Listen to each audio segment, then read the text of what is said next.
ashes a row, and then 16 we rose with the chip on our shoulder that everyone knows. I stand with the faithful, the loud and the loyal, on Michigan soil where the battle lines coil. I pledge allegiance to the shield and the mane, through the lake effect, snow and the November rain. One nation under God, moving the chains, with the fire of the city coursing through our veins. Hey! Invisible spirit, upon them will crack. We got the whole league's targets on our back. Watch the war room flicker, watch the vision take hold, turning late round flyers into Detroit gold. He's the master of the board, the dealer of the deck, putting every expert opinion in check. Put every expert opinion in check. He doesn't follow trends, he creates the hook. Quiet in the room, let Brad cook.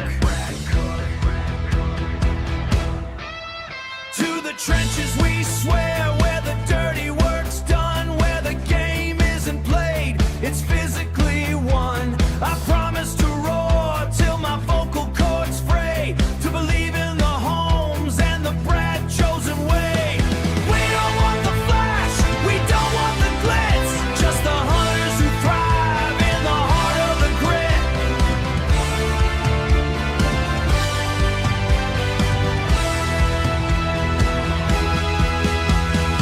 Liberty from the cellar, and justice for the years of pain. No more same old lions, just the kings of the northern reign. I pledge my allegiance, my heart and my roar, to the team that we love and the team we adore. With kneecaps for breakfast and victory in sight, we're the Detroit Lions and we're winning tonight.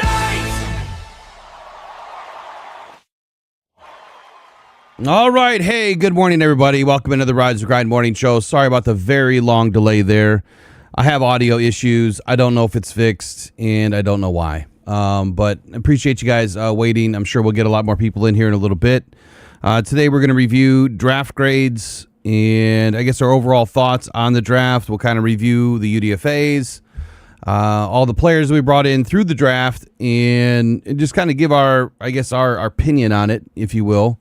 And then possibly, if we have time, I might bring in some of the the videos of the players themselves, talking with some of the media over there in Detroit during their conference calls.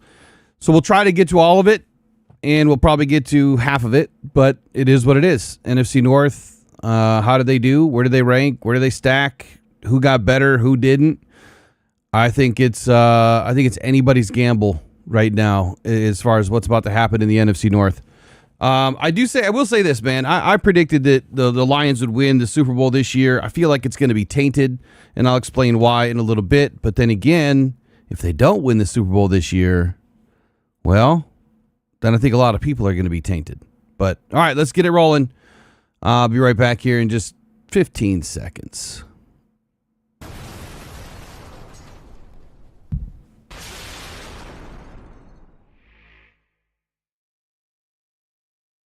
All right, Eric, give us a welcome in for the morning while I check audio.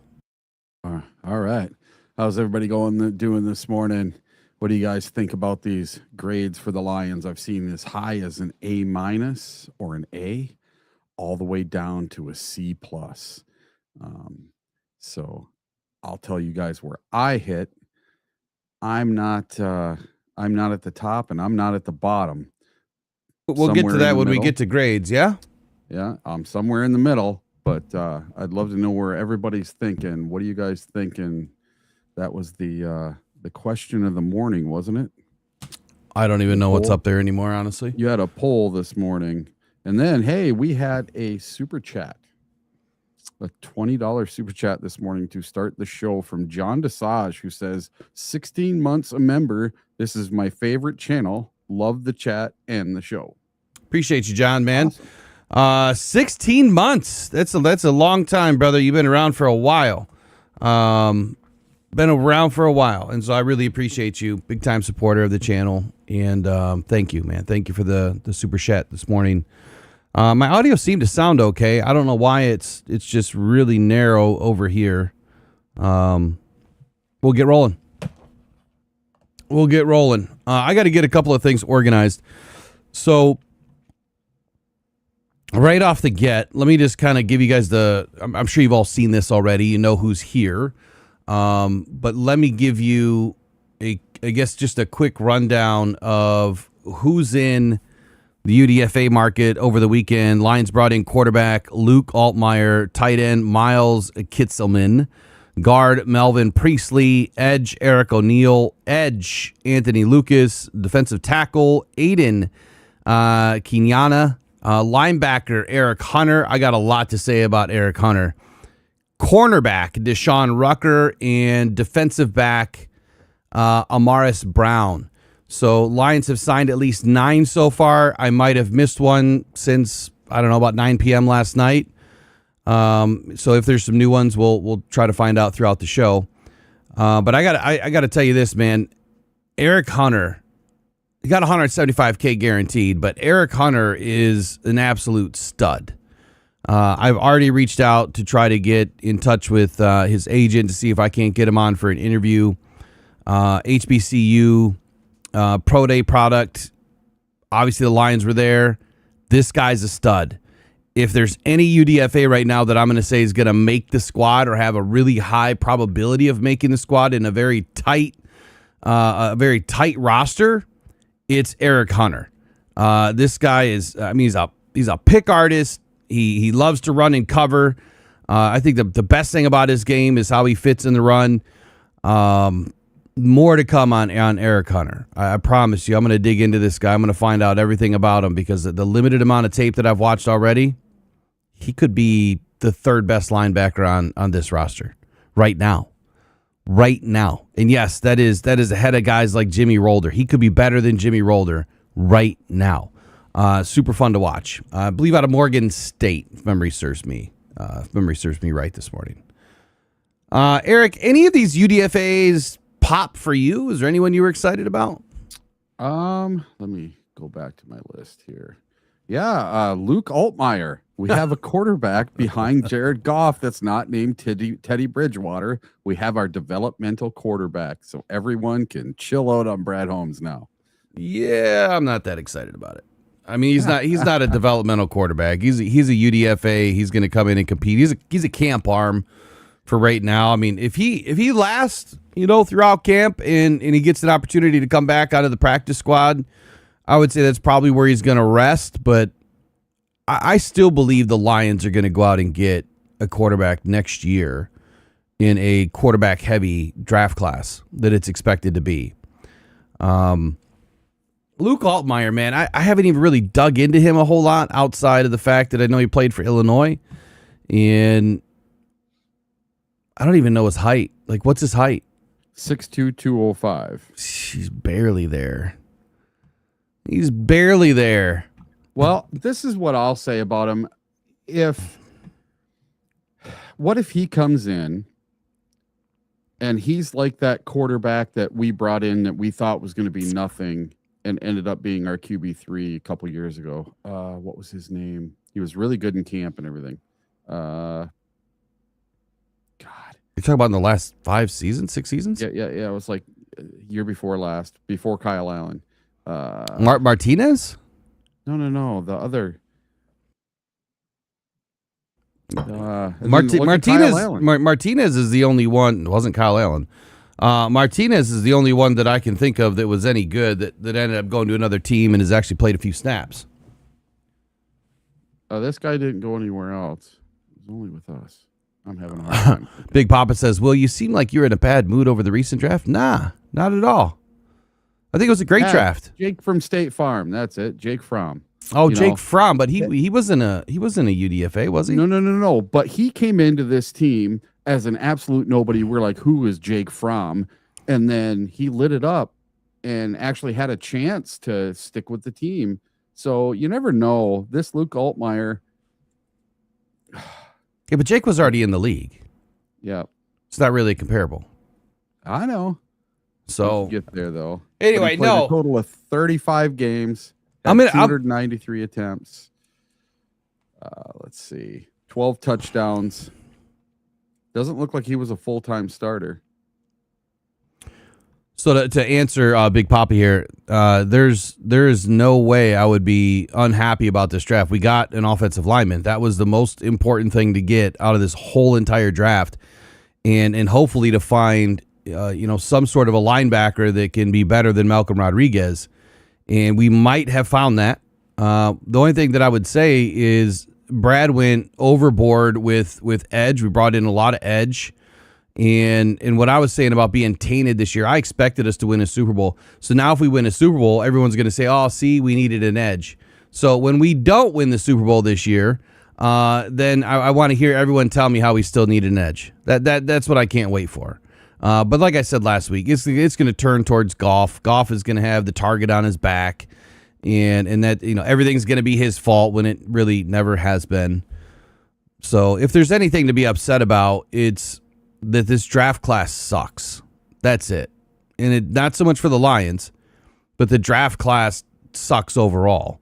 I think that is the consensus. And it maybe sucks is a bad word to use. It's thin. It's thin. One thing that I heard over the weekend was Lions are hitting doubles and staying away from developmental players, and all these players were not developmental. And I'm like, WTF here? Like, what are you serious? Like, this is someone that actually writes me and does media and everything. Like, no. Who wrote that? I'm not telling you. But tell me later. I'd like to read that. Yeah, that is the most asinine thing I've ever heard in my life, when every analyst out there, including myself, 2 months ago, 3 months ago, 4 months ago, December, I said this draft class, everyone's thinking it's so deep. It's not. It is not. And then finally we hear throughout the draft, maybe it wasn't that deep. Maybe there wasn't that many good guys in this draft. There wasn't. I had 12 first-round grades, and that's stretching it. And beyond that, the issue that this is going to be the new norm. I guess we'll start here. This will be the new norm for the draft moving forward. You're going to have guys that are holding back. Normally, when you get the underclassmen, the juniors, coming into the draft that really help to reshape the NFL draft with a lot more or better products, if you will, more polished players, and even some players that are a little bit less polished, but they have huge upside. That's not this draft. This is all developmental players, even halfway through the first round. You have a lot of developmental players in the first round, and it just gets deeper and deeper and deeper with developmental needs. Because of the age disparity now that I believe is going to remain in the draft, you're going to have older players every year, and that's because they're getting more money in NIL. When you come into the NFL, and if you're like a third-round pick and you're making $1 million a year, and your total contract over 4 years is like $4.8 million, why wouldn't you stay in college when you can make an additional $1 million on top of it? Or $500,000 on top of it, or even $250K on top of it? I would make all the money I could, because once you go to the NFL, it's done. You can't go back to college, and you've exhausted your opportunity to make more money. And the NFL is not for long. So if you can't cut it in the NFL, which a lot of players can't, then you might as well stay in college and make your money. So that's what we're going to see from now on, is these types of drafts where you have to be damn near trying to implode your team to get a good draft pick or give up a bunch of future draft capital. I think that's where it's going to go next, Derrick. I think that what's going to happen next, and that's why teams wanted to, I forget which team recommended it for a rule, but to go out 5 years. Mm-hmm. I see the Browns. I see exactly why now. because they want to be able to trade all these future draft picks so that they can move up in the draft to get the premium players that are in the top 15. Because now you're not going to get premium players after the top 15. You're going to have some diamonds in the rough. You're going to have some players that wow you later. You're going to have some players that develop into good football players. But we're talking 2 to 3 years. And if anyone is thinking that Derrick Moore and Jimmy Rolder are not developmental players, they are highly developmental players. Those players are going to take a while to become decent in the NFL. Not that they won't contribute, right? Blake Miller, he's probably the most polished of anyone outside of Caden Proctor as far as offensive lineman. And that is why I wanted, at least Caden Proctor. And I was good with Blake Miller, but I wouldn't think that Blake Miller would have been taken at 17. Mm-hmm. You probably would have had him at the end of the first round. But once Caden Proctor goes off the board, the Lions aren't looking to wait, right? The rumor was that they tried to move up. The Dolphins took a call, apparently, but when I dug more into it over the weekend, it sounded like it wasn't with the Lions. And they didn't turn the Lions down. So... true or untrue, I guess we'll never know. And maybe we'll find out later if we, comb through the Dolphins information and if they happen to say something about it. But there was a rumor going around that the Lions tried to move up and that the Dolphins said no because they knew it was Proctor. And everything that I found doesn't point to that. So I think that the Dolphins had their plan to take him and they were going to take him. The only way that the Lions would have been able to get Proctor is if they would have jumped the Dolphins and gone to 10. But once Neone went off the board, I think that's kind of where the panic set in a little bit. When Neone went off the board, I guess maybe the bigger rumor would be, was it Neone over Proctor and they were trying to get the better guard? If you remember, I've talked about that quite a few times where I felt that the better play was to get a guard. Why? Because they already had Borum and they trusted Borum and they trusted Borum can start. And he still is going to be fighting for a starting spot. Blake Miller is not the automatic. So, I don't know. I guess I'd like to hear from you. I mean, do you think that if Neone was there, would the Lions have taken him over Proctor? Or if they had a shot at Proctor, they'd take Proctor because you can move him to guard? I think the Lions had their heart set on Proctor. I really, really do. I do too, but I think that they were good with taking Neone. I think it was either way. I think it was either way. They probably were either way. I don't know. Which offensive line would have made you feel more safe with Eone and Borum? Or Penei Sewell at left and Blake Miller at right? Say that one more time. Which offensive line makes you feel safer in the end? With Borum playing left and Neone playing guard, or the opposite with Blake Miller playing right guard or right tackle and Penei Sewell playing left tackle? So I think if they take Neone, you think they switch Penei? They still move Penei to the left. Yeah. And Borum takes the right. I believe that wholeheartedly. Which combo would you feel more safe with? Is it Miller versus Neone? Yeah, for Goff. Which combo makes you feel more safe? Well, I mean, Miller on the right side is a no-brainer. That's a no-brainer. But honestly, it's the middle of the offensive line that I would rather have more strength, because affecting the quarterback through the middle of an offense, that's where the most pressure comes from. It's not the edge. It's always the A and the B gap. That is where you get the most pressure on a quarterback that can actually affect their throw. And can affect the run game. It's always been through the middle. And so if it were me, I think that Caden Proctor sliding into guard or Olavavega Neone being the guard, I think that levels up this offense a ton. And then Borum on the right side is just fine. And it's just like I've always said, if you're bringing in Blake Miller now, which we are, and you're putting him into a starting position, who's going to probably have a better year, Borom or Miller? Borom has a ton of experience. Miller does not in the NFL. Rookies are rookies. They're gonna take their time to get better. They all need 6 months to a year in the league before they really get it. They got to have their welcome to the NFL moment.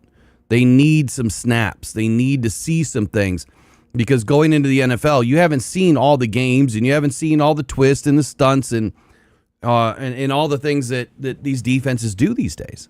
You haven't seen it. So it's much different playing in the league. I think everybody understands that. I think that Borom would have been a safer bet on the right side. Had we got a guard, I would have been just fine. I think that would have been the better play, but still would rather have seen Caden Proctor in there and have another 350-pound guy, in the middle of this offense. But what do you think? I think it boils down to, who do you trust more, Christian Mahogany or Borom? And I think the Lions went with trusting Mahogany more than they trust Borom. Yeah, I don't think that's part of it. Just me. I don't. I think Borom has a lot more. Well, he has a lot more experience than Mahogany, and honestly, Borom can play guard, so he can play every position on the offensive line. Well, and he has played every position on the offensive line. So Borom's going to have his shot to compete, whether it's left guard, right tackle, center, whatever. He's not going to play center, but you know what I'm saying. Left guard or right tackle, he'll have his shot to compete. Yeah. Bill in the chat is 1,000% correct. Glasgow was the biggest weakness last year. And I truly think that Mahogany is going to have a better year. He's not going to be injured. He has another year of experience under his belt. Mm-hmm. He's not having a partial season like he did in his rookie year. And what is he going to have to his left and his right this year? He's not going to have an injured Taylor Decker, and he's not going to have a half of a Graham Glasgow on his right side. He's going to have Cade Mays as his center, and he's going to have Penei Sewell next to him. My God, that guy's going from living in a low-rent apartment to a condo in the sky, man. Just think of how much easier his job's going to be, knowing he's got an all-pro to his left and an up-and-comer on his right. that seems like a way better situation to me than what he had last year. So you have to factor into his situation as well. All right, I want to give you guys the quick. I'm going to give you the quick timeout here on the players you brought in. So let's start with Blake Miller. Actually, I got to pause that. Hold on. I need to find where I wrote all my stuff down, and I do have a real quick story if you need me to go. Go for it. Go for it. All right. So during the 6th round of the NFL draft, the Detroit Lions chose Skylar Gill-Howard, the defensive tackle. And it's a funny story. I actually ended up seeing this last night, that during the draft, they did not show him get drafted because the NFL Network analysts were arguing about the Mendoza pick in the beginning of the draft or something, and it bled over. And so they completely missed the Lions pick. They didn't show the Lions pick on TV. So what they didn't show the people at home is that Howard was with his grandfather, and his grandfather brought a Detroit Lions hat to his draft party, and it was the only hat at the party. And the Lions called and drafted him, and he put on his grandpa's Detroit Lions hat. So what a cool way to be brought into the NFL, even though they didn't get it on TV and they didn't announce your pick on TV. I thought that was pretty cool that was the only hat in the house was a Detroit Lions hat. So it was meant to be. I'm going to give you this story now, since we're doing story time. Sure. I'm going to give you the number one story of the draft. Yeah. You ready for it? Here's how it goes. His name is Ooh Ah Ooh Ah Ah Bernard. Oh, God, I have something on him. Bernard goes to where? The Philadelphia Eagles, like I frickin' said they were going to take another Jordan Mailata. And, you know, Howie Roseman is getting just nothing but praise for taking him in the 7th. Yep. What a smart move. What a smart move. But where everybody was trying to tell me, Will, he ain't getting drafted. He's never played football before. This guy's a nobody. And I said, well, the smart team's going to draft him. The smart team's going to draft him because he's not going to count against your roster. This is a guy that you can just park for the next 2 to 3 years if you wanted to. Pay him a very low salary, right? When you're on the practice squad and you're locked up as an IPP pathway, I think you're getting maybe $250,000 to $500,000 a year at the most. That is a super low price to pay for a guy that has God-given athletic ability. I mean, I've never seen an athlete like this, ever. 306 pounds running a 4.63 40. You got to be kidding me. I can't believe that the Lions screwed up that bad. Like that is by far the most disgusting part of the draft for me for the Lions this year is that. Yeah. You did so who did you take? Who did you take instead of Bernard? Tyree West. West. In 4 years from today, we need to look back and say, who had the better first 4 years of their career? Tyree West or Bernard? I mean, Bernard's got to make the field, right? But I'll say definitively, Tyree West, Bernard. Tyree West, I think, is 273 pounds, 283 pounds, as a defensive tackle. And you could add Bernard at 306 that beat every edge and every defensive tackle in this draft from a combine perspective. He's raw. He's absolutely raw. Does Tyree West really have an opportunity to make this roster? Yeah. No. And Raw B is super correct. Mailata didn't see the field for 2 years, and no one heard anything about him. He transformed his body at the same time, and then he hits the field, and he's awesome. So, yep, same type of story. Right there, you go. So to me, that's the number one. That's the number one story out of this draft is that, they just got their next Jordan Mailata, and I think that Bernard at some point when he hits the field, even if you put him in as a third down specialist and you just say, go get the freaking quarterback, dude. He is going to blow up these left tackles and right tackles. He'll maul these guards to death because he is so physically gifted. And if it's like when you take the cuffs off someone, right, and it's like they just run, right? That's what you got to tell the dude to do. Just run. Just go get him. Just get the quarterback. Whatever you got to do. Throw these dudes out of your way. You know, no rules, no holds bar. It's a cage match now, and that's what I'm looking forward to. I want to see the guy play. I know what you and I are going to be looking forward to in August as well. Watching some Philadelphia Eagles preseason games. Could you imagine? Well, if he even gets in one. Yeah. But could you imagine? I'm excited about it, honestly. Yeah, now I'm going to have to watch the fourth quarter of some Eagles preseason games. Dude, I'm like missing everything that I wrote, and I don't know why. Oh, strange. Hold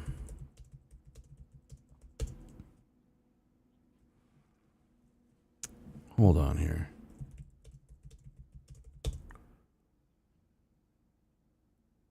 Oh, it's not there.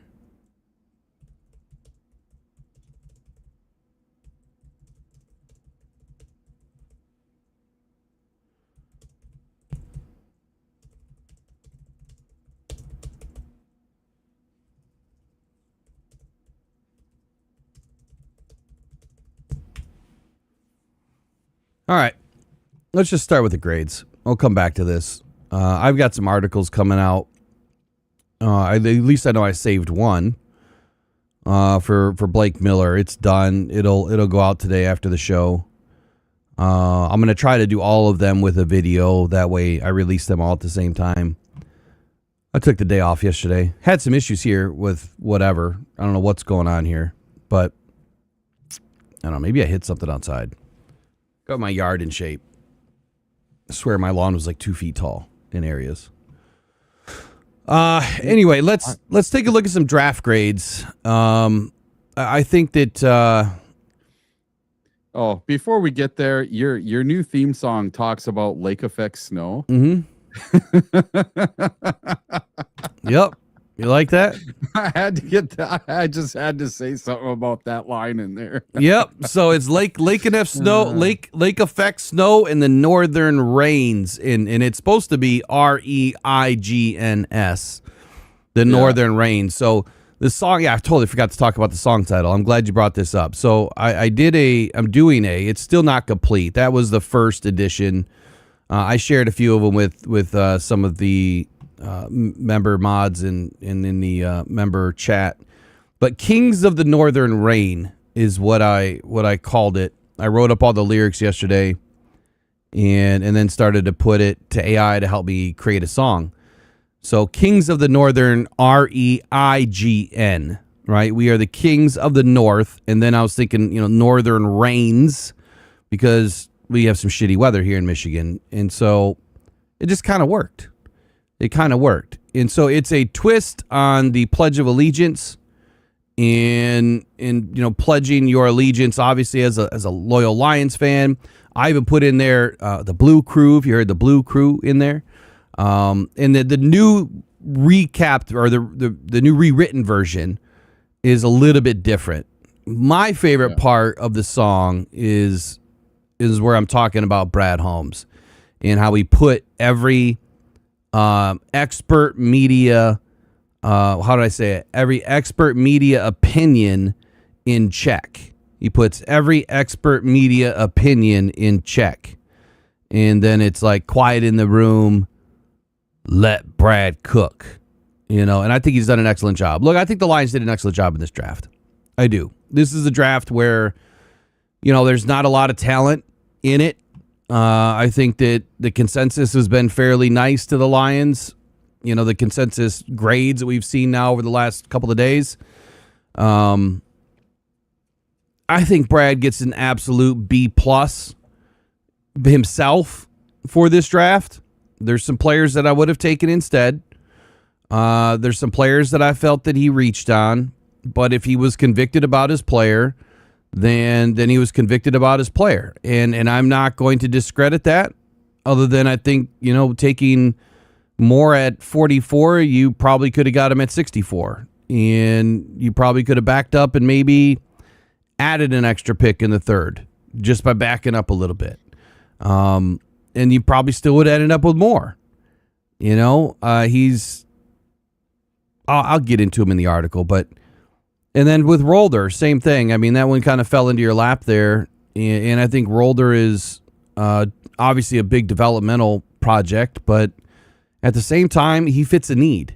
And so I think where you see this draft for Brad being different, I do believe he drafted more need and not BPA, because BPA does not line up with any of these picks. Outside of Blake Miller might be the closest. And quite honestly, Keith Abney might be the second closest from a BPA pick. But none of the other picks were anywhere close to BPA. Not on my board, not on most boards. Who's to say our boards are right or wrong? Nobody's going to know until, this time 3 years from now. That's when we'll know, whose boards were right or wrong.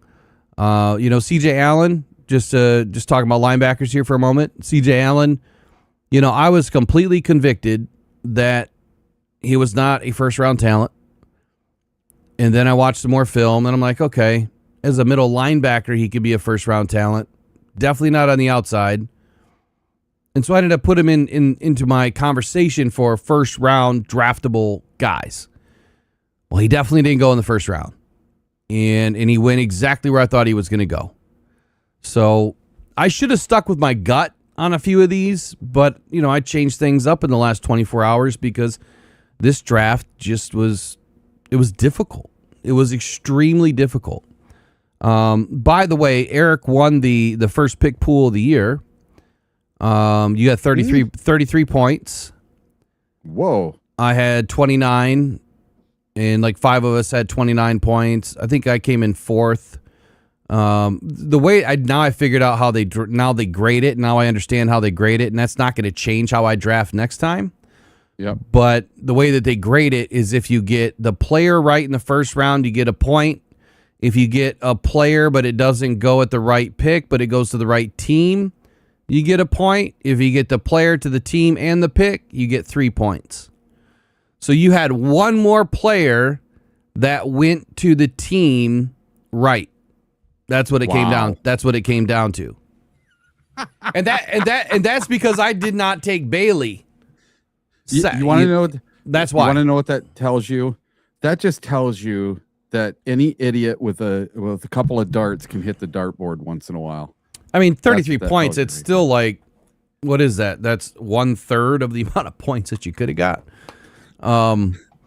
So yeah, well, it was a terrible draft, but I didn't go chalk, man. I was trying to, and all the trades really messed some things up. Yeah, but to see how many players I actually got right when you go over my top 36 board, a lot of them went in the first round. I mean, the majority of them went in the first round. And that is the hardest part.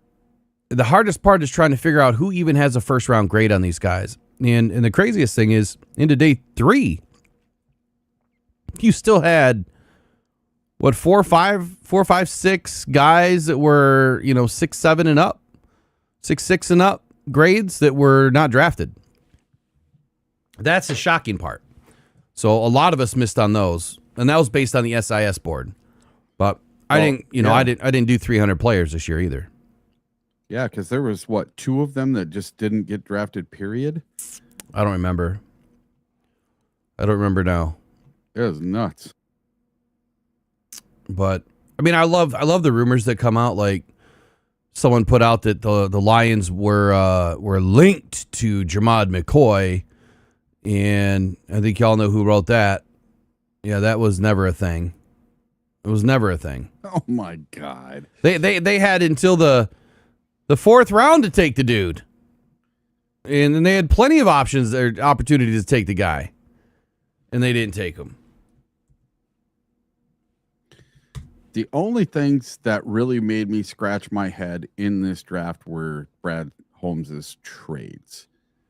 He traded up twice, once for Derrick Moore and once for Kendrick Law. The one for Law, you saw, it got me. Now that I've had time to sit back and look and see who the player is, it's not as bad as I initially thought. But why bring in Dortch if you have this kid coming in? That's the only head scratcher for me, is why would you even bring Dortch in if you're going to draft a guy to do exactly that, to be your Khalif Raymond replacement? So I think that Dortch is the immediate. I think he's the immediate.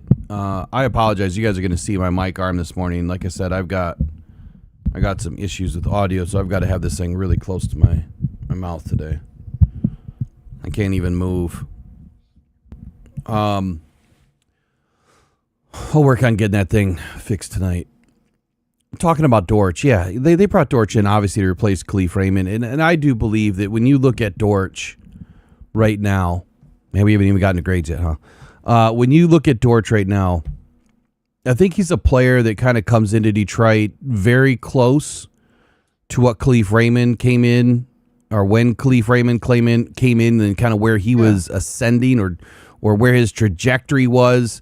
Khalif was this, lesser known, guy that had a ton of speed, ton of height, ton of upside, but little lesser known guy, right? Dortch has some good tape. And when I compared Dortch and Khalif Raymond together, I mean, almost identical profiles for what they've put down in the NFL. Khalif got an all-pro out of his 1 year in, 2024, I believe. I think that Dortch is still ascending, and I think that where he will be in the next year or two, hopefully this year, but give him a couple years, I think he's going to be just as good as where Khalif was. But now that you brought in Kendrick Law, how does that change things? Because Kendrick Law is exactly the mold of what you're looking for a return specialist and someone that can be that fifth wide receiver or even a sixth wide receiver. How does this impact Dortch? I don't see them moving away from Dortch, but if Kendrick Law can beat him out, man, what a wasted free agent then. Because I can't imagine that we're going to, have more than 6 guys on the roster. Well, I look at it the other way. What if Dortch becomes an all-pro or a Pro Bowler this year? Yeah, I just don't understand then your draft pick in the what was it? It was in the 5th round. Then your 5th round draft pick looks like not so much of a steal. I definitely don't think he was a steal. Who's saying he's a steal?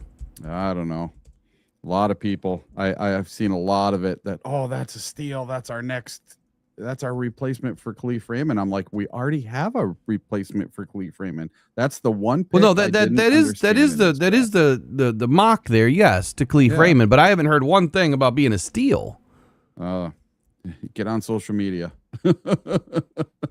I haven't seen it. I got tore apart because I did not like the pick. I don't know who really loves the pick.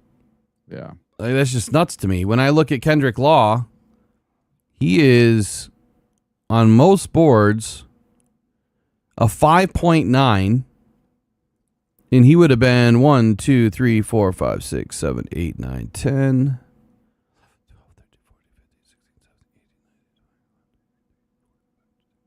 28th receiver on the board. Wow. 28th receiver on the board. So I don't remember seeing many of these players go ahead of him either. Mm-hmm. I know Scribbling did. I believe Scribbling did. Or Stribling. I mean, there's some interesting things to his game. But anyway, we're gonna get lost in the sauce today. So here's what I got, man. Detroit Lions consensus grades. My overall grade for this draft,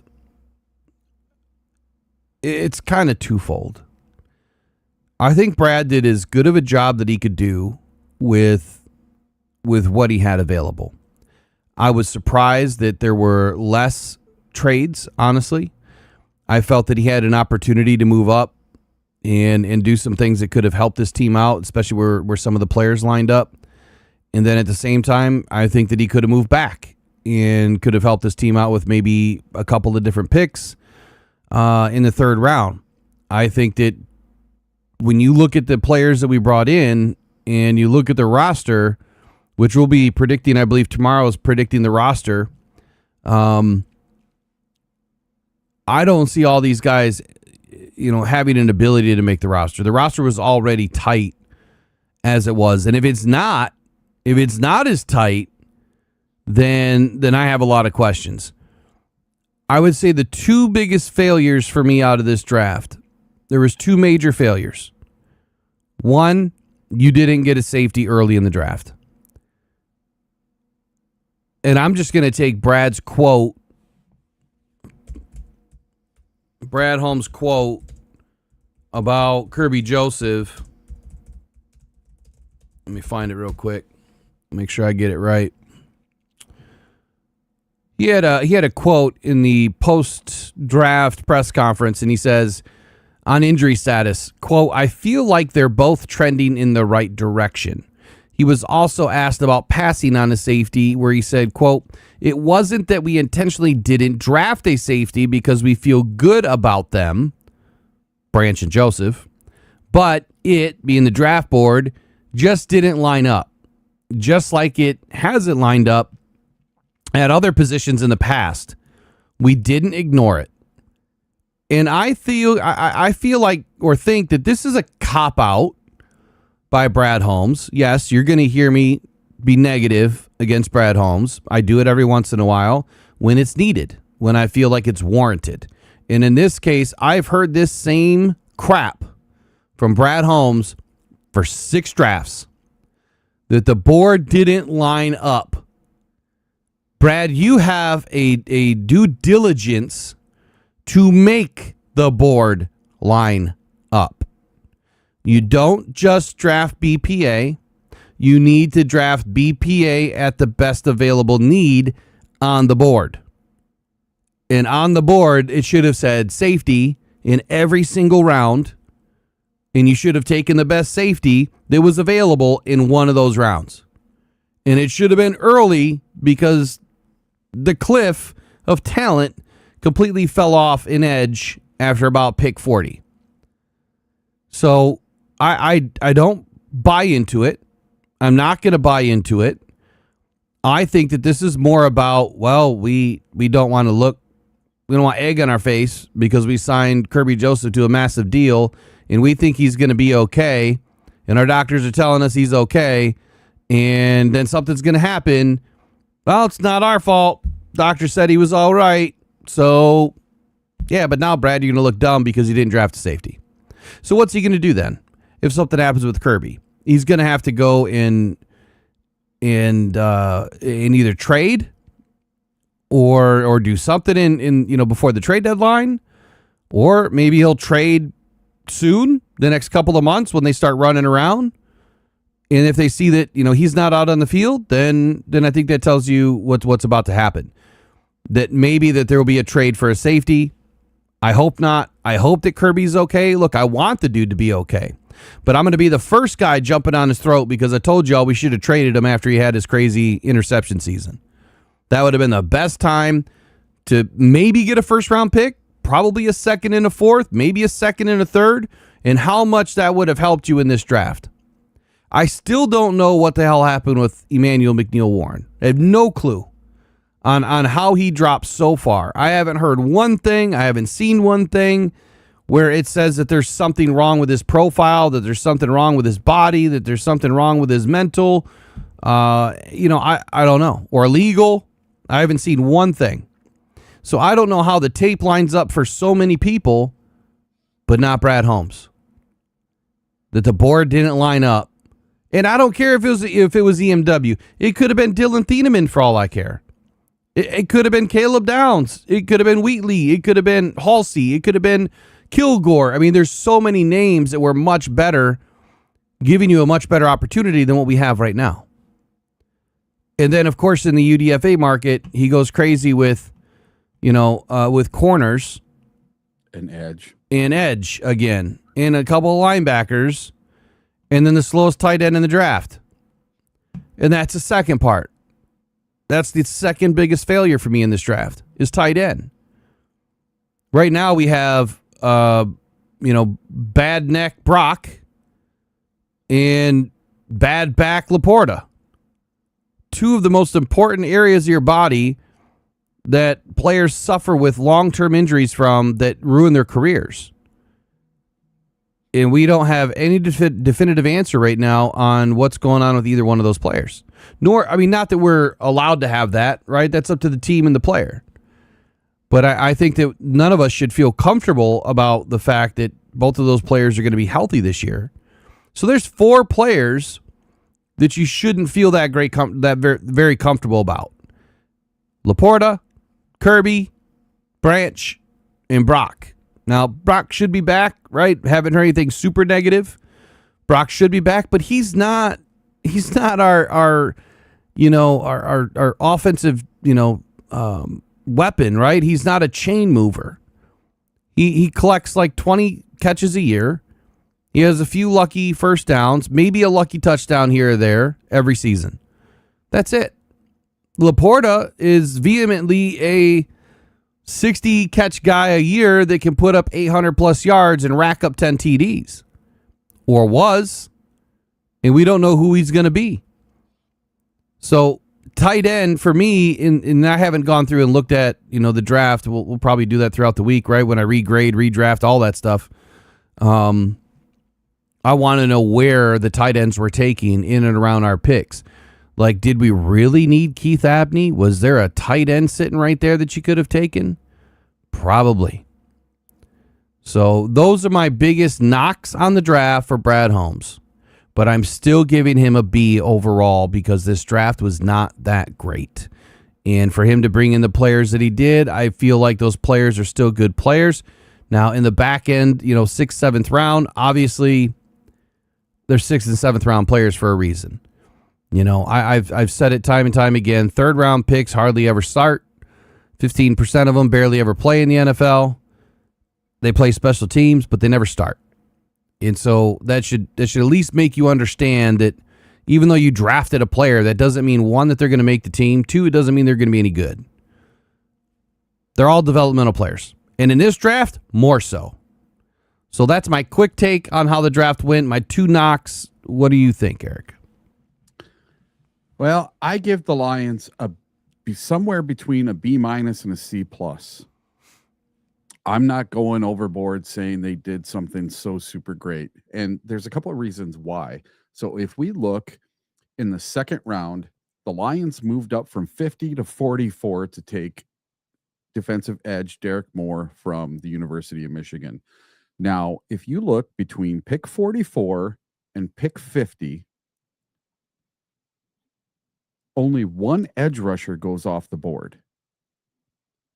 And that's Zion Young with the very next pick to the Baltimore Ravens. If the Lions stick and pick at number 50 or trade back, would you have been happy if Derrick Moore went to the Ravens and Zion Young went to the Detroit Lions? Would you rather have the Lions stick and pick, giving up a 4th round pick? Either way, just to me, I think the Lions could have stayed. I think they still would have got their guy at 50. I think Zion Young was destined to be a Baltimore Raven. I think that Derrick Moore would have been there at 50. We didn't need to trade up. We didn't need to do that. I think we could have probably traded back, because if you look at 50, the next edge doesn't go until 55, and that's Gabe Yakus, and that's to the Patriots at 55. So we could have traded back to 53, 54, picked up something else in the 4th. Let's say we pick up an extra 4th or 5th rounder, and then we use that to get back up into the 2nd round or into the 3rd round again. So it could have really changed the momentum and the direction of this draft for me. The 2 trades just both have me kind of scratching my head. Not that Moore is a bad player or anything. I just still think he would have been there at 50. That's just my gut feeling, is I still think he would have been there at 50. I don't think the Patriots were moving up for an edge, and then after them, another edge didn't go in the 2nd round at all. So I think there was a big run on edge early. And maybe it's because R. Mason Thomas and Cassius Howell went at 40 and 41. And then you had TJ Parker go up at 35. So there was a little bit of a run before the Lions got in there. Maybe that's what scared Brad into moving up. But for me, I give them somewhere between a C+ and a B-, and it's because of the 2 trades. They both have me scratching my head a little bit. We didn't address tight end at all, and then until the UDFA market. And then with safety, we didn't get a safety in the draft. We didn't get a safety in free agency. And you can't tell me that a safety like VJ Payne is not going to have, I'm going to say he's going to have a better pro career than our 5th, 6th, or 7th rounder. Our last 5th, 6th, or 7th rounders than Kendrick Law, Skylar Gill, or Tyree West. So to me, missing out on a safety, even one just to have as a safety valve for the future, not just for this year, but also the future. Maybe next year's safety class is the best safety class coming up in the next 10 years. I don't know.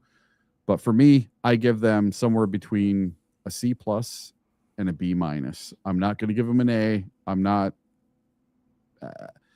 not super happy with this draft, but I'm not disappointed. I think we got some really solid starters. I think that Blake Miller and Derrick Moore and Keith Abney are all going to be very solid. Now, Jimmy Rolder, that one kind of has me scratching my head. We'll see. I'm not putting on the maize and blue glasses to look at it just from that. This seems like, with him taking a couple of Michigan players, him taking an edge player, that is going to get the media and a lot of the fans off his back. So did he do this just to appease some of the fans? I don't know. Did he do it to appease the media? I don't know. No, I don't think that. I don't think he's ever going to appease anybody. But these picks do appease the media and the fans. No, I just think it lined up for him. But this is where, and I'm not saying lined up like the board lined up. These were needs, right? Yeah. These are 100% needs picks. And when you're looking at Moore really wasn't a needs pick. I would say Rolder was. Moore was not needed. Let's just put it that way. That could be your appeasement pick. It could be, and it could be to shut everybody up too, which is good. But because I'm already hearing the stories that now Detroit has 2 edge rushers from the University of Michigan, and Aiden has his running mate finally for the first time in 4 years. Well, that's great. I've already heard it.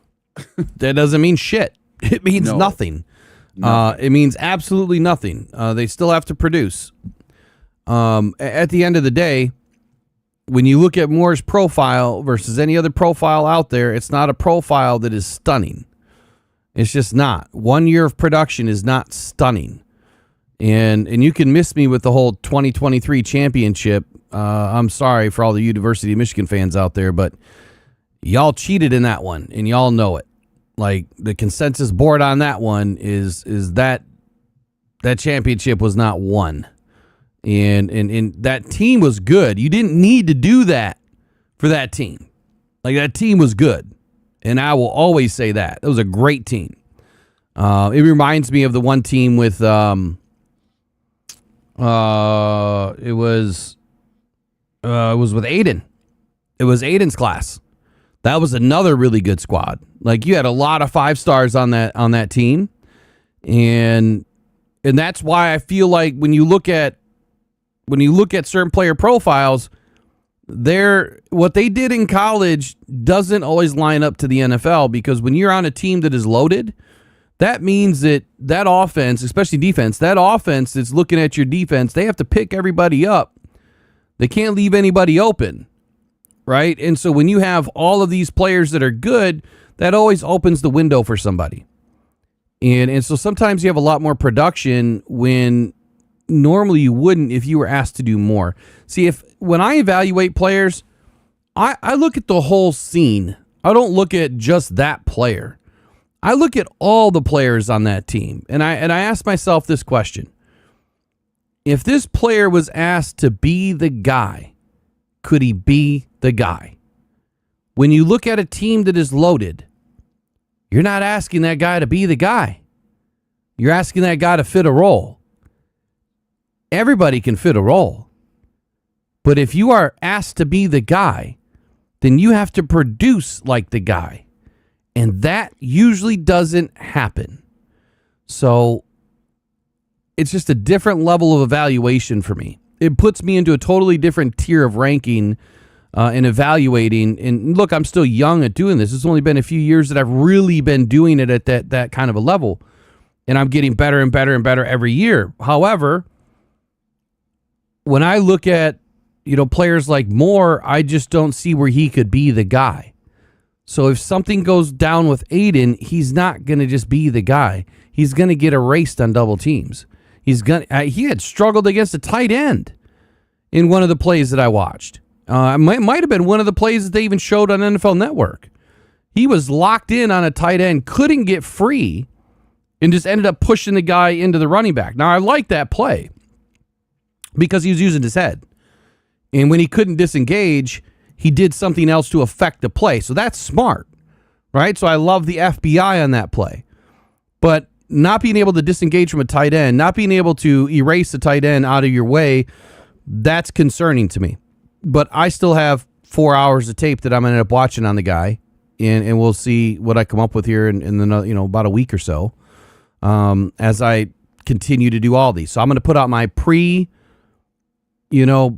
profile, which is really just kind of outline the profile of who the player is, and then I'll put in my post tape profile where I'm going to dig in heels deep into the muck and see who these players are from my perspective. Now, you guys know I separate Saturdays and Sundays, so it's no big deal for me. I want the players to all be great, especially as a Detroit Lion. I want every single player to be great. What kind of fan would I be if I didn't want a player to be great? I want them to be great. They need to be great because we want to win a Super Bowl. And this is the year that I was hoping that we would finally put it together. 2025. No, yeah, 1, 2, 3, 21, 22, 23, 24. 2025 was the year that I thought we were really going to put it together because that was finally after four drafts. You kind of have your roster and you're entering a new season. That's the year that I really expected us to do something great. No, I'm sorry, 2024. 2024 was the year that I expected us to really do something great. So 23 happened. It arrived a little bit early, and we just couldn't finish. And then, of course, 24 and 25, the most injured years of this franchise, clearly that was a problem. So that's the next question is, like, when you have injuries, do we have the guy, waiting in the wings? And that usually doesn't happen on most teams. It's pretty tough to have, number ones all over the field. But I think Brad's done a pretty good job with that. So looking at this board, Brad can't tell me, going back to the safety conversation, Brad can't tell me that EMW didn't line up on the board because EMW was taken at 58th overall. The Bears passed on him because they already took a safety. But EMW goes to the Browns. And we take, at 44, we move up from 50 to 44. We take Derrick Moore at 44, like you were saying. Zion Young goes at 45, so I think that tells you we were never in on Zion Young, thank God. Josiah Trotter, the linebacker, went after Zion Young. And then Jake Golday, C.J. Allen went after all those picks. D'Angelo Pons went to the Jets at 50, so we weren't in on him. Eli Stowers, Gabe Yakas went at 54, 55. Marlon Klein went at 59. Huge weekend for him. Congratulations to Marlon Klein, man. That's awesome. I can't believe it for a guy that we thought was going to go 6th or 7th round. Well, I didn't think that. He thought that. Goes number 59. So Max Clare, Anthony Hill, they go at 60, 61. So we were never in on Anthony Hill. Jake Slaughter went at 63. That's about 30 picks earlier than where he was ranked, right, by most consensus boards. I had him as early as the first round, but later when you find out, so I put that out, I don't know, in January when I was talking about Slaughter. But when you find out where this board was and how untalented it really was, I'm not surprised where he went. But that is a hell of a pickup for the Chargers, and he's gonna be a great guard. I don't know why we didn't bring him in to be a guard and then have that center ability in him. I think that's another miss. Not saying that you should have taken him at 50, but you could have potentially moved up and snagged him. But if you would have moved up into the 70s, he would have already been gone. So the Lions just didn't have enough firepower this year. Bud Clark, we were never in on Bud Clark. Otherwise, they would have taken him.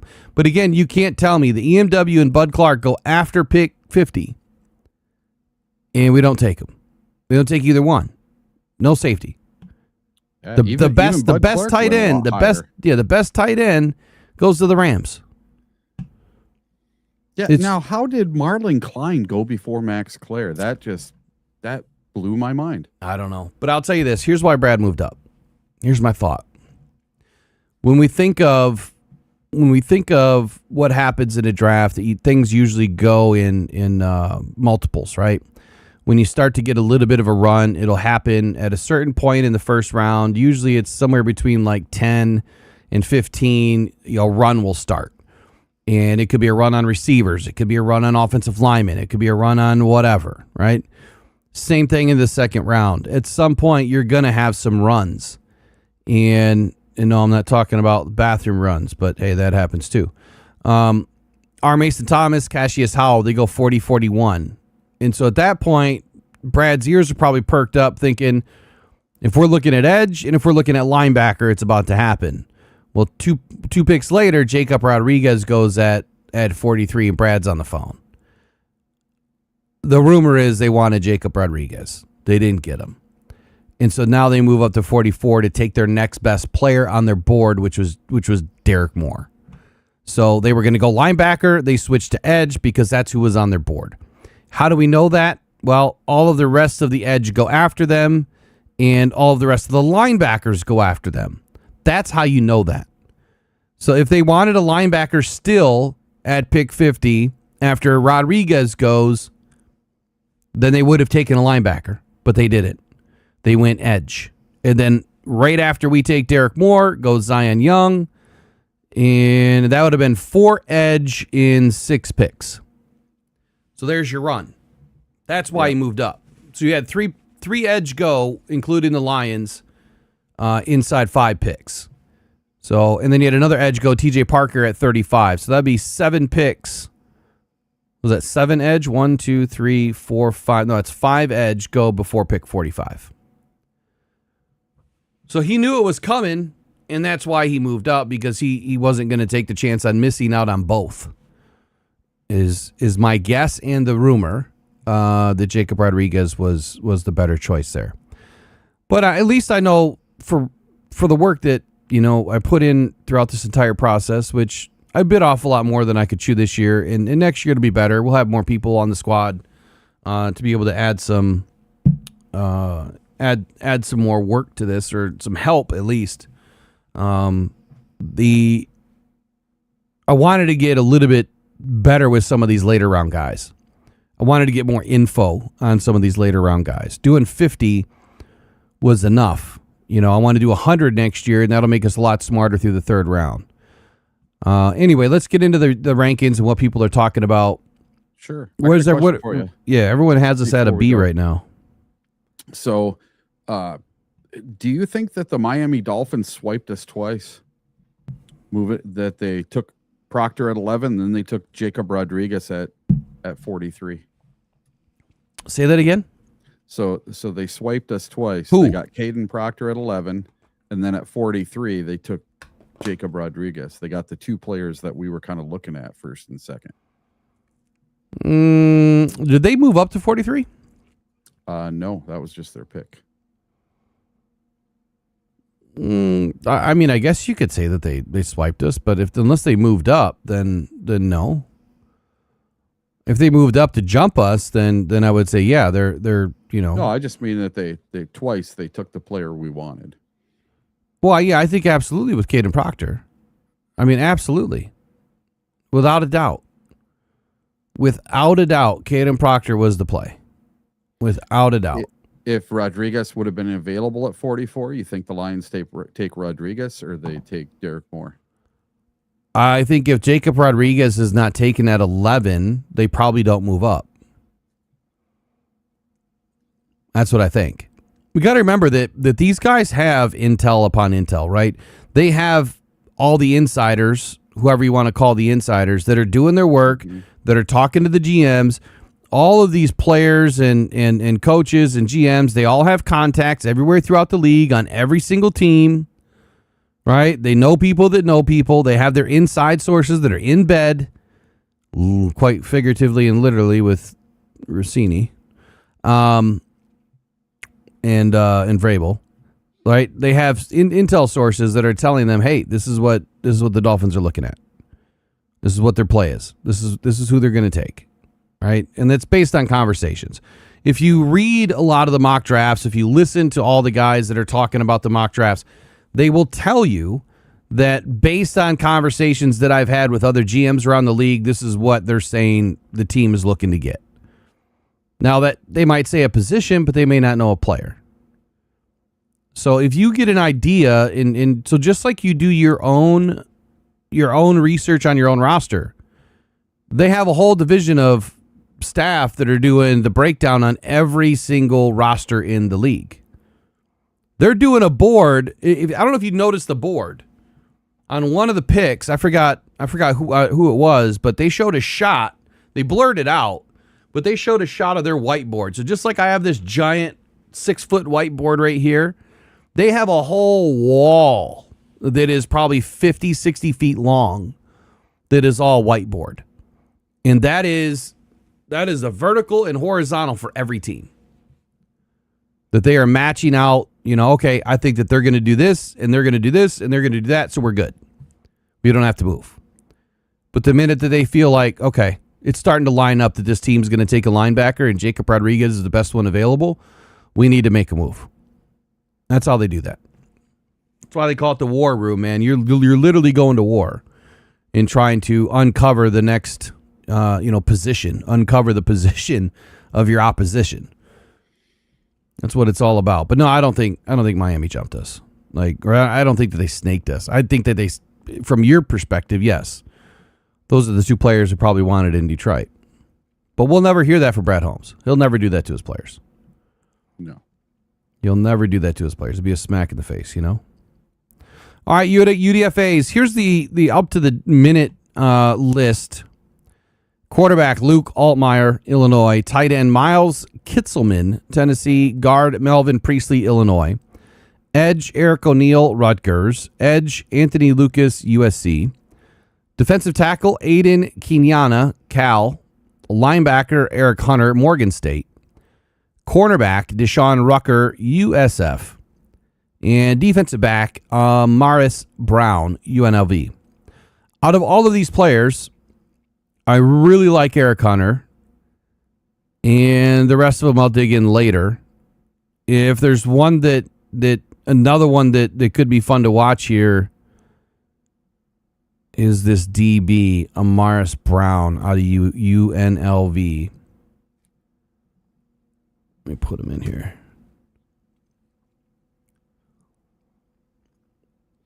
He's 5'10", 190, so he's a little bit on the smaller side. He started off his career with Kansas State University and then USF. So 2 years at Kansas State, 2 years at USF, his final season at UNLV. The last 3 seasons. Oh, wait. Go to the game log here. Oh, I want the whole game log. It's not giving me the whole game log.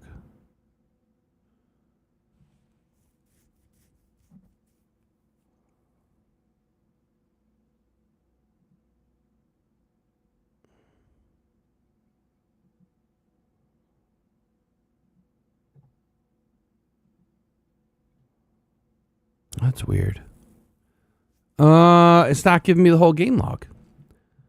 But it looks like the last 3 seasons that he played full complete seasons. Just based on stats alone, it looks like he's played a ton of ball here in the last 3 years. So he's an interesting one to keep your eyes on. I know I'm going to dig into him a little bit later on this afternoon, but he's had a couple of pick sixes. I believe he had one last year, 67-yarder with UNLV. He had a scoop and score when he was with South Florida. He had another pick when he was with South Florida. Another pick when he was with South Florida. I mean, so he's a ball snatcher, man. He had 4 interceptions last year, 2 in 23, 2 in 22. So 8 interceptions the last 3 seasons, 2 of them for scores, 7 pass deflections in 2025, 4 in 23, 5 in 22. So he's a player that can get after it, man, and get after the ball. So he's one that I've got high on my list to dig into first. Out of the edge rushers here, Anthony Lucas is another one that his name surfaced late. I don't have much intel on him at all.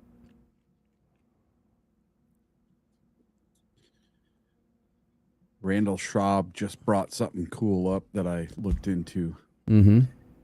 So Aiden Hutchinson is cousins with Aiden Kiana. What? The UDFA that we just signed, Aiden Kiana, to the $300,000 spot. He is cousins with none other than Aiden Hutchinson, and we have two Aidens on the team. They spell it different, but two different Aidens now, and they're cousins. How do we know they're cousins? It's been reported. Oh. I looked it up. It's been reported, or? Yep. That's interesting. Yep. So Aiden Kiana is the cousin of Detroit Lions defensive end Aiden Hutchinson, based on reports from April 2026. And it's all over the place. It's on a bunch of different things. All right, so I just looked up Anthony Lucas, edge, USC, 6'5.5", 256 pounds, and no combine, obviously, 33.5-inch arms, 10.25-inch arms. At least I like the fact that the Lions are going after guys that have the requisite height, weight, all that good stuff. Broken plus missed tackles in 2025 is really low, 5%. His tackle share is only 6%. And he's a little bit light on the ATD plus score, if you guys remember what that is. 5 TFLs last year, 41 tackles, 1 forced fumble, and only 2 missed tackles. That's pretty solid. He has a 1.3% sack rate, which that's a pretty good efficiency score. It's a little lower, but it's pretty good. I think Aiden's is like 1.4 or something like that. 12% pressure rate. He gets 4% of the time he gets quick pressure. 15% of the time he has a true pressure. So those are good numbers. In the pass rush last year at USC, he had 3 sacks, 17 hurries, 17 hits, 6 knockdowns, 27 pressures. Solid year. His usage and impact is so he had 510 snaps last season.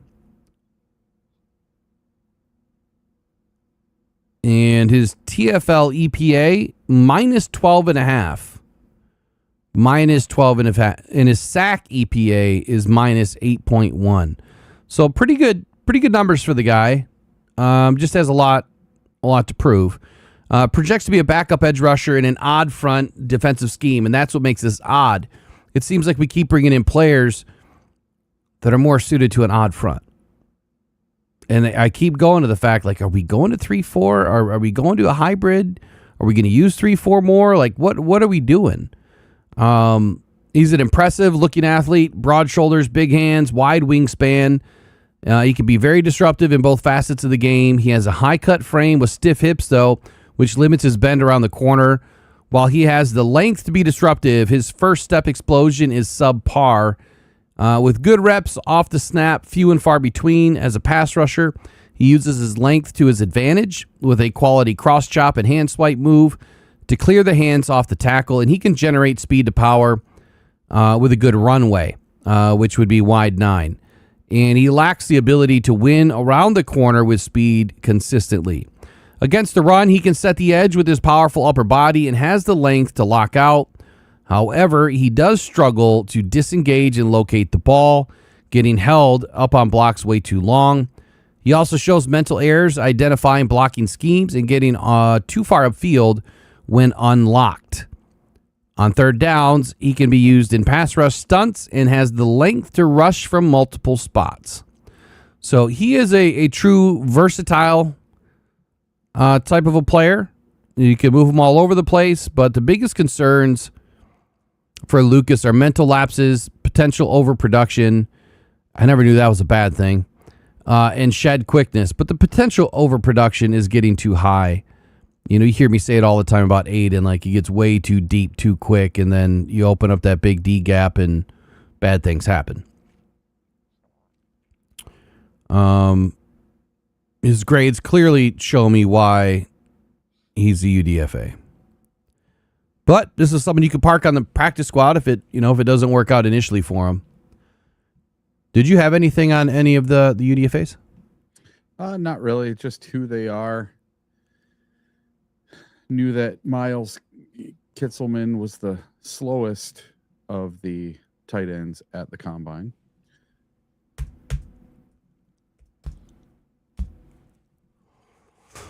Let's see here.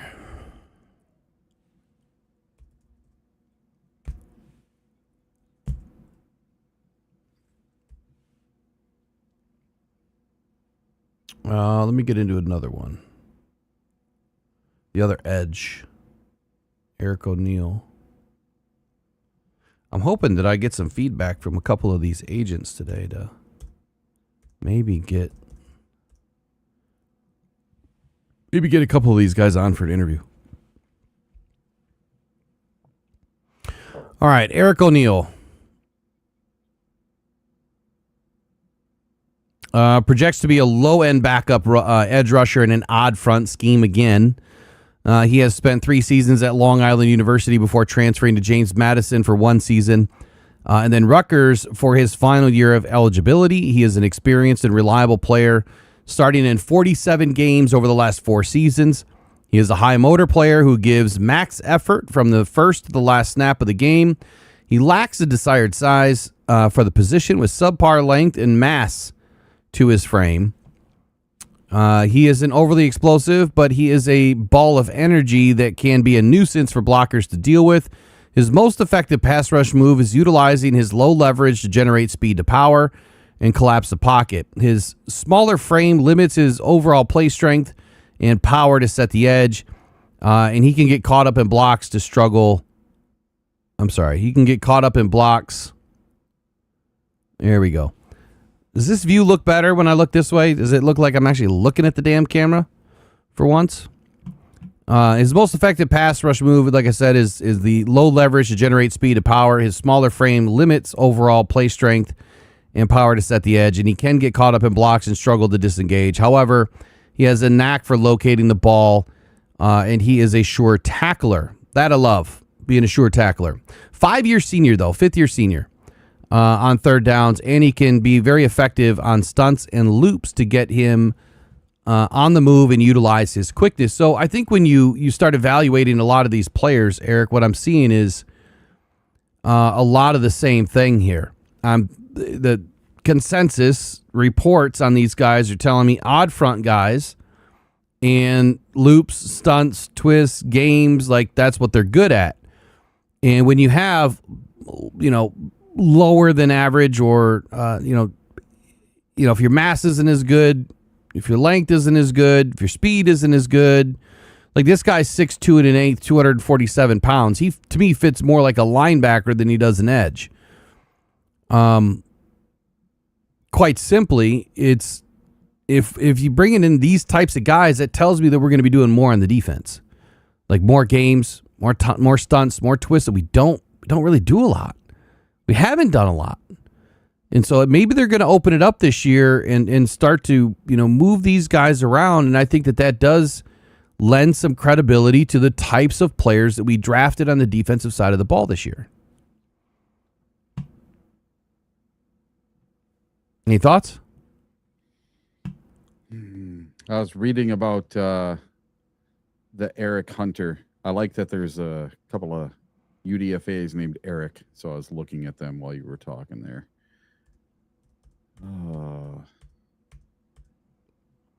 I like so Aiden Kiana is not. Yeah. He's not mentioned anywhere. Like there's no write-ups on him. This guy was never in the conversation as far as being a draftable player. So I don't understand why or how he gets a $300 bonus. $300,000, yeah. Yeah, did Aiden pay it? Maybe, yeah. It's Aiden's his cousin, so like he's not anywhere. Yeah.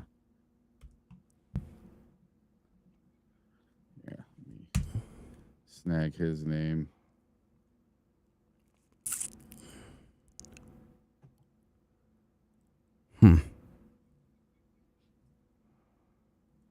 See if I can find anything on him. If you can't, then I most likely. Well, I mean, there's local stuff. What I'm looking for is pre-draft stuff.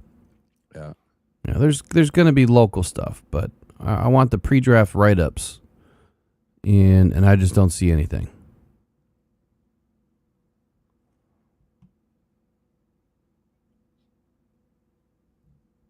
He had 1.5 sacks. Yeehaw. He played for 5 years. He's old. Yeah.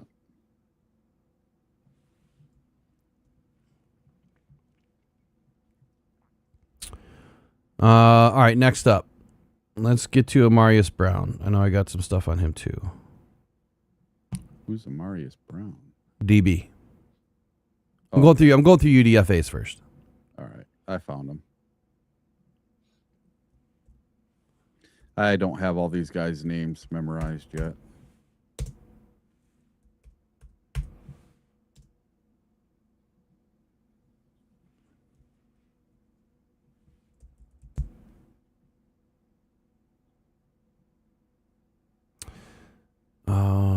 Okay, that was a lie. Shoot.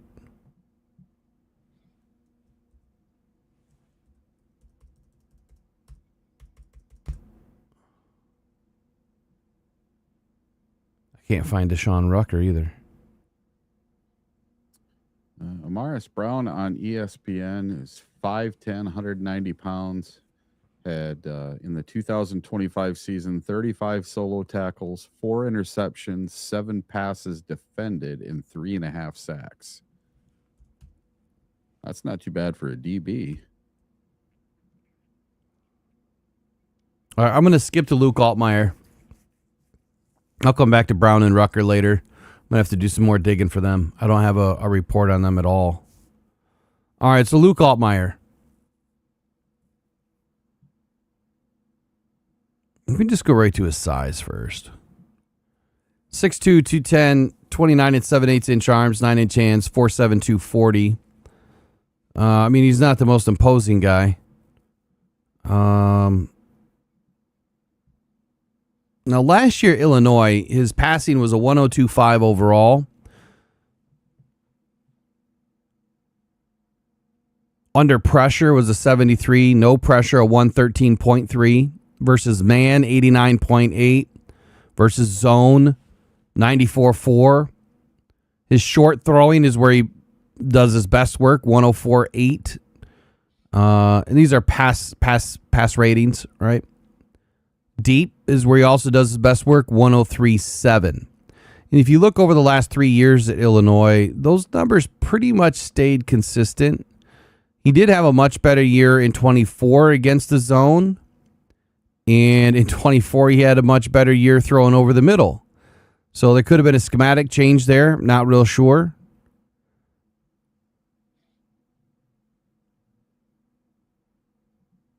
Last season, 365 attempts, 245 completions, 67 completion rate, 3,007 yards, 8.2 per average, 22 TDs to 5 interceptions. And I think that is one of the bigger consensus conversations on him is that he does protect the football. You know, at the next level, though, Altmaier projects to be a number 2 backup at some point. He won't be an elite talent, but his team could find success with a well-constructed roster, which we have. He plays an inspiring brand of football as he shows guts in the pocket and fearlessness as a rusher. If the lapses in accuracy and decision-making can be eliminated, he can be a good leader on the field, but his overall arm talent, however, will prevent him from entering the starting level quarterback tier. So definitely a guy that is not or doesn't have the makeup to be a starter. But hey, we've heard that before about players, and you never know. You know, the one interesting thing that happened this weekend was Pavia. What the hell happened with Pavia? He's getting a tryout with, I think, the Ravens this week at their rookie mini camp. I just can't believe that he's just gotten suppressed. Nothing. Yeah. Well, I think some of his comments really rub teams the wrong way. That he doesn't want to come in as a backup. He wants to come in and be the starter. What's wrong with saying that? I don't think anything. Okay, so I think that when every player is asked, how can you best help a team at the next level? Or, you know, where do you see yourself at the next level? Or are you willing to come in and compete? Every player better say, I'm going to work my ass off to be a starter at the next level. There's nothing wrong with saying that. There's nothing wrong with saying that you want to come in and compete for a starting position. That's just having good confidence, man, and believing in yourself. If you walk around every day and say, "Yeah, I think I'll just come in and be a backup." He went from being a finalist for the Heisman to not being drafted, which is nuts. Now, look, the size, like I always tell you, it matters. He's not a very big guy, and very few and far between do we see guys around 6 foot or under 6 foot do very well at the quarterback position. It is extremely rare, and he does not have Drew Brees ability. Do you think teams are learning that the Kyler Murray type just doesn't work? He was drafted, number 1 overall? I think so. And he's already flamed out in Arizona. He's going to Minnesota now. Minnesota thinks he's going to be the savior, but I'm not. Kyler Murray doesn't scare me. He doesn't put the fear of God in me as a quarterback. No. I mean, he could hurt you with his legs, but outside of that, I would say no. All right, let's skip to draft grades overall. Consensus, here's what you're going to see. USA Today gave the Lions a B. ESPN gave the Lions a B. Yahoo Sports gave the Lions a B-. CBS Sports a B. NFL Network gave them an A-. That's interesting. NBC Sports C+. The Ringer a B. Pro Football Focus a B-.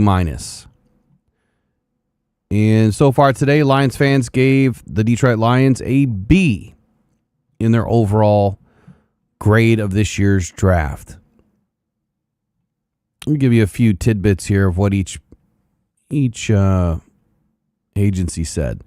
USA Today said that the Lions draft class ranked 12th out of 32 NFL teams. Analyst Nate Davis wrote Miller and Moore project as week 1 starters at critical positions, and the moves could be enough for the Lions to return to the playoffs next season. We were going to the playoffs without him anyway.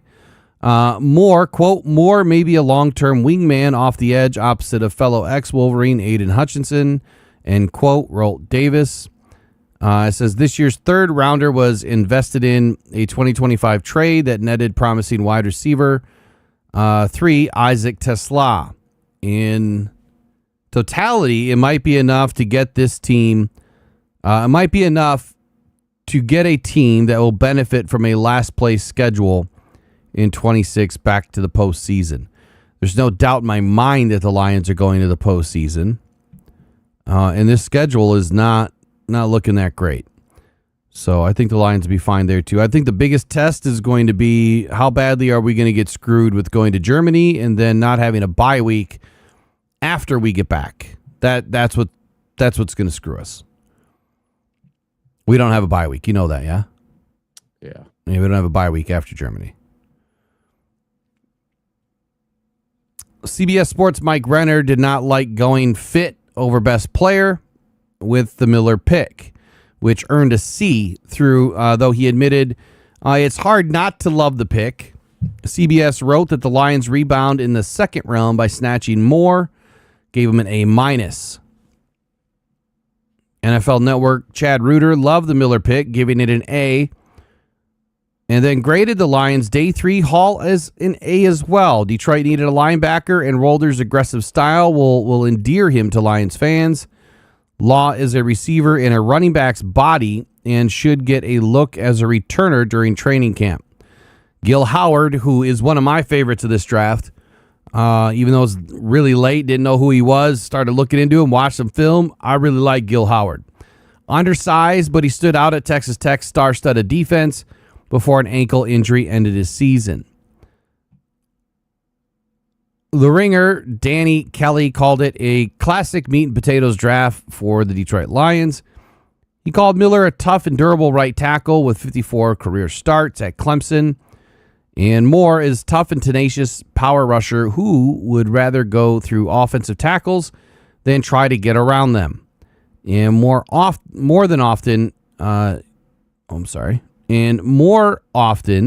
than not, he seems to succeed with his plan. So those are all good things from those agencies. Now I'll give you mine, unless you want to go with something.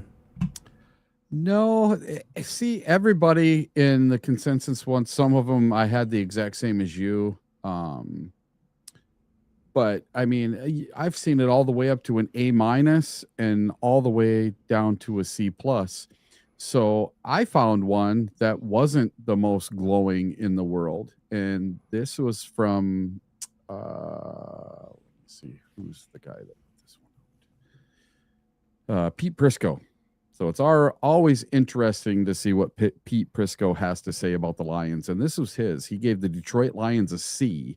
He said their best pick was 5th-round cornerback Keith Abney. And he calls him a tough physical corner who could push for time in the corner mix as a second-year player. The worst pick, he says, I didn't love the pick of tackle Blake Miller in the first round. He wasn't a player I rated as highly as others. They didn't need a tackle, so they did need a tackle, so I get the pick. And the skinny of it all for him, he says, the badly needed pick of Miller and the second round edge pick of Derrick Moore to both be impact players as rookies. They have issues at both spots. Keep an eye on 6th round defensive tackle Skylar Gill-Howard. He has some pop. But he gives them a C. I'm a little better than that. I'm going to say B-, C+, right in that range. I don't think it was the best draft overall. I don't think it was the worst draft overall. I think we drafted more for need than ever before, and I think we drafted safe. We drafted the safest players we've ever taken at the spots we took these players this weekend.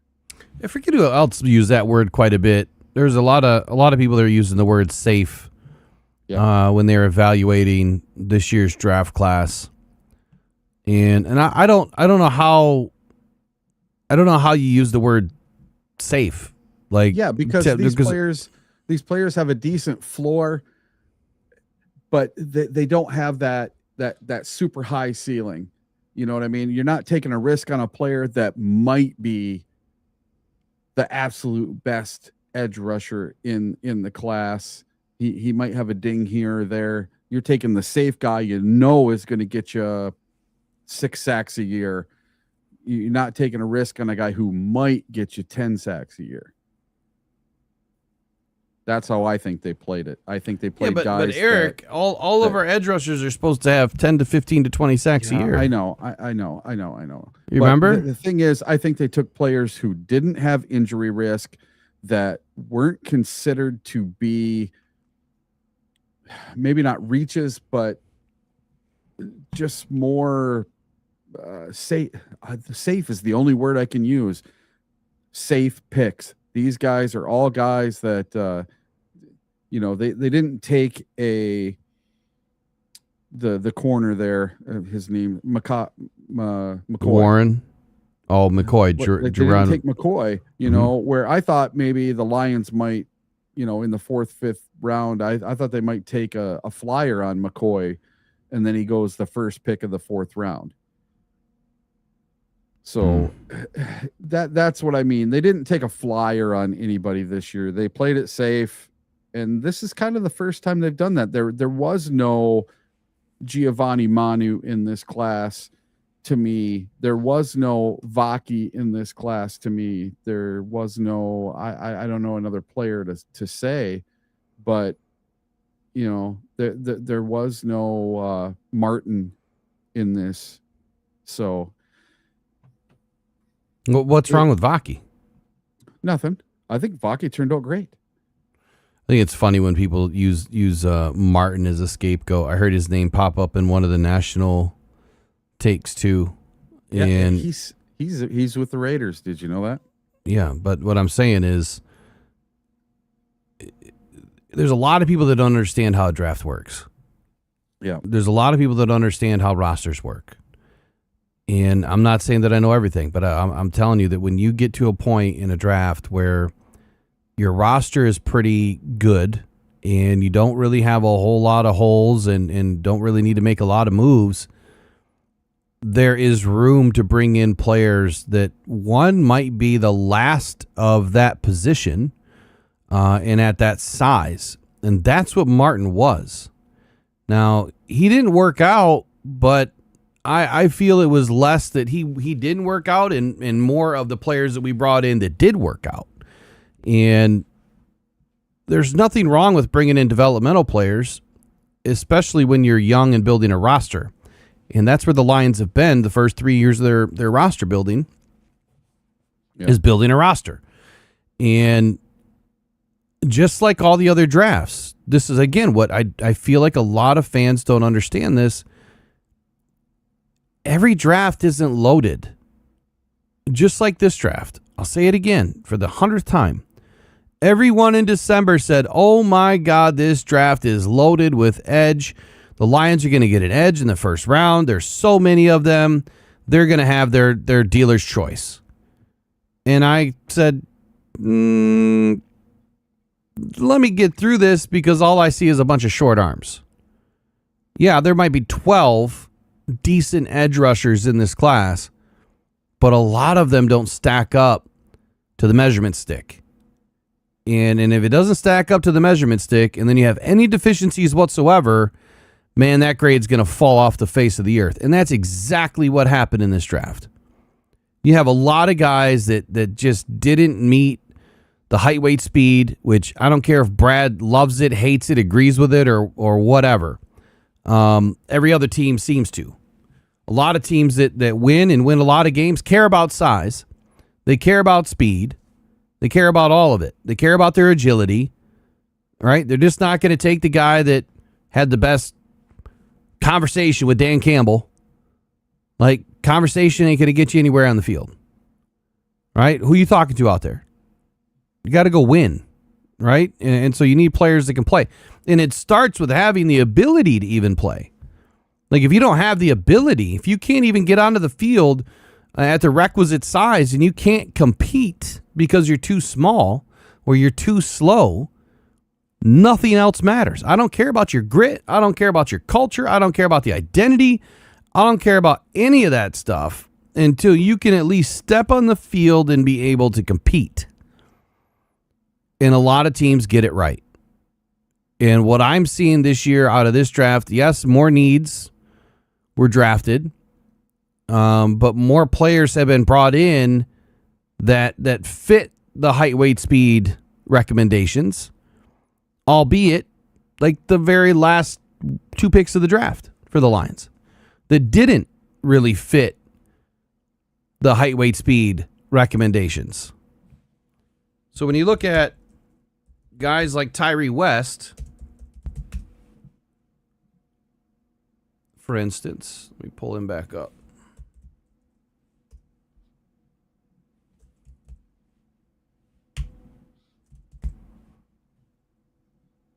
Oh, poop. Wrong one. So Tyree West, I mean, this is a big head scratcher for me, but at the same time, I'm going to continue to say what I've been saying about this Lions defense now. I feel like we're going to be going through a change because the players we're bringing in, you know, whether they fit the odd front more so than they do the even front or they come from an odd front. Mm-hmm. You know, he was the sixth pick in the 7th round, but he's also extremely small. 6'1" and 7/8, 283 pounds. As a DT, that's odd front. That's a guy that you're sticking out there, you know, on as your right defensive end, and even then you might be a little bit light. I still see the defensive ends in a 3-4, you know, closer to 300 pounds than not. Okay, could he add 10 pounds? Probably. But I just don't see where this type of a player makes a lot of sense for the Lions. And here's why. Let me just read his breakdown. We'll go from 7 to 1. Number 1, it says Tyree West projects as a rotational penetrating 3 tech in an even front at the next level. We've got an even front guy. He also could fit in as a 5 tech in an odd front. Oh, well, shoot. And then even get a team out of the game as a 4-3 left defensive end. And that's exactly what I said about it when we drafted him. I was like, wait a second. This guy's an undersized DT. If he can move, he could end up bending the edge. He could be an edge setter. He could be a run stuffer. There's something that this guy could potentially do. And that's what I'm thinking the Lions are looking at. They're going to convert him to a bigger defensive end and use him maybe and potentially together. That's great grammar, Will. Use him potentially in situational football. But Brad and Dan and Kelvin and everybody else has always said they're not putting guys out there in situational football. They're putting them. What I mean by that is like third down, just a pass rusher. Just a guy that's going to go in on third down. They've never done that. They don't want to do that. They always say that you have to stuff the run to be able to earn the opportunity to rush on third down or rush on the passing downs. So I guess I'm balking at the idea that they're going to do that unless we see a change in this defense this year where they're going to allow guys to be a little bit more free, go back to doing what they were supposed to do, which is let the guys do what they're good at. Don't force them into a box that they don't fit. Quit sticking a round peg into a square hole and hoping that someday it's just going to work out, right? So he is a bit of a tweener. He lacks the height and the skill set needed for edge.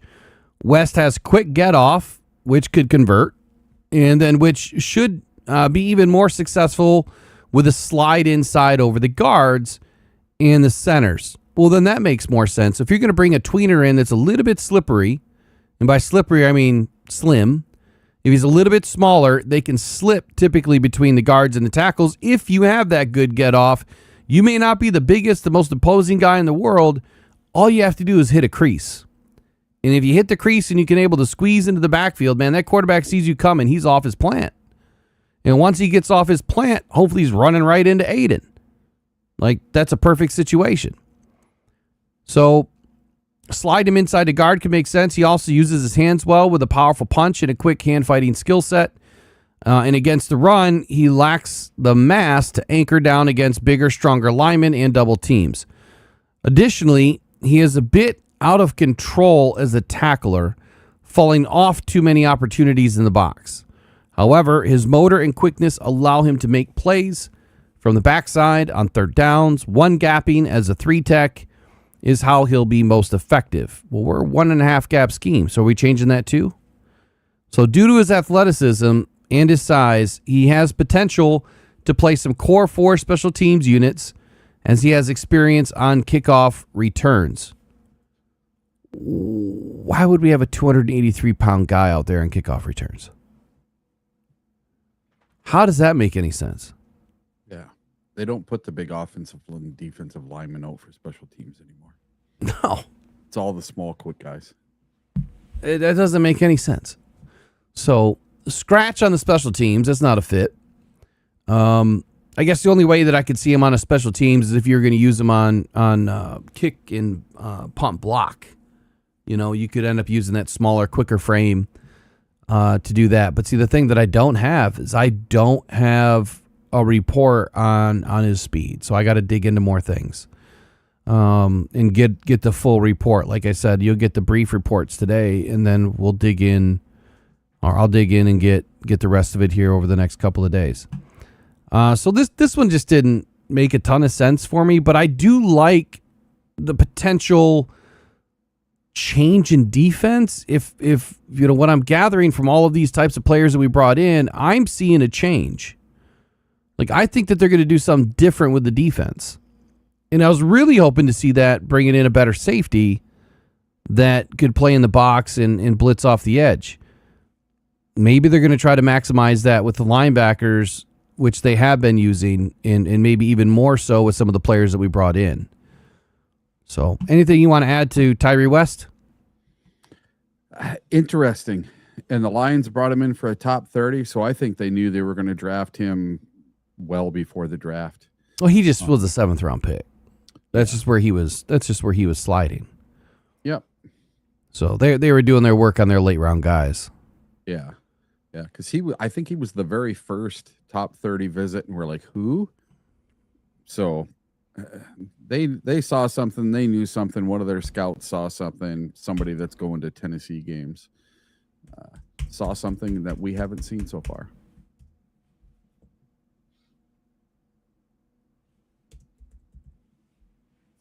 Man, I got nothing on Skylar Gill.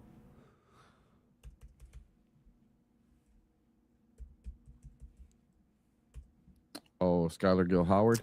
I mean, I do, but it's just not much. Yeah. Like I said, when I watched some of his stuff yesterday, I was impressed. But again, this is another Tyree West. This is another very small defensive tackle. This is not even tweener. I mean, these guys. He did go to the combine, but he didn't run. He didn't do vert, broad, 3-cone, shuttle, nothing.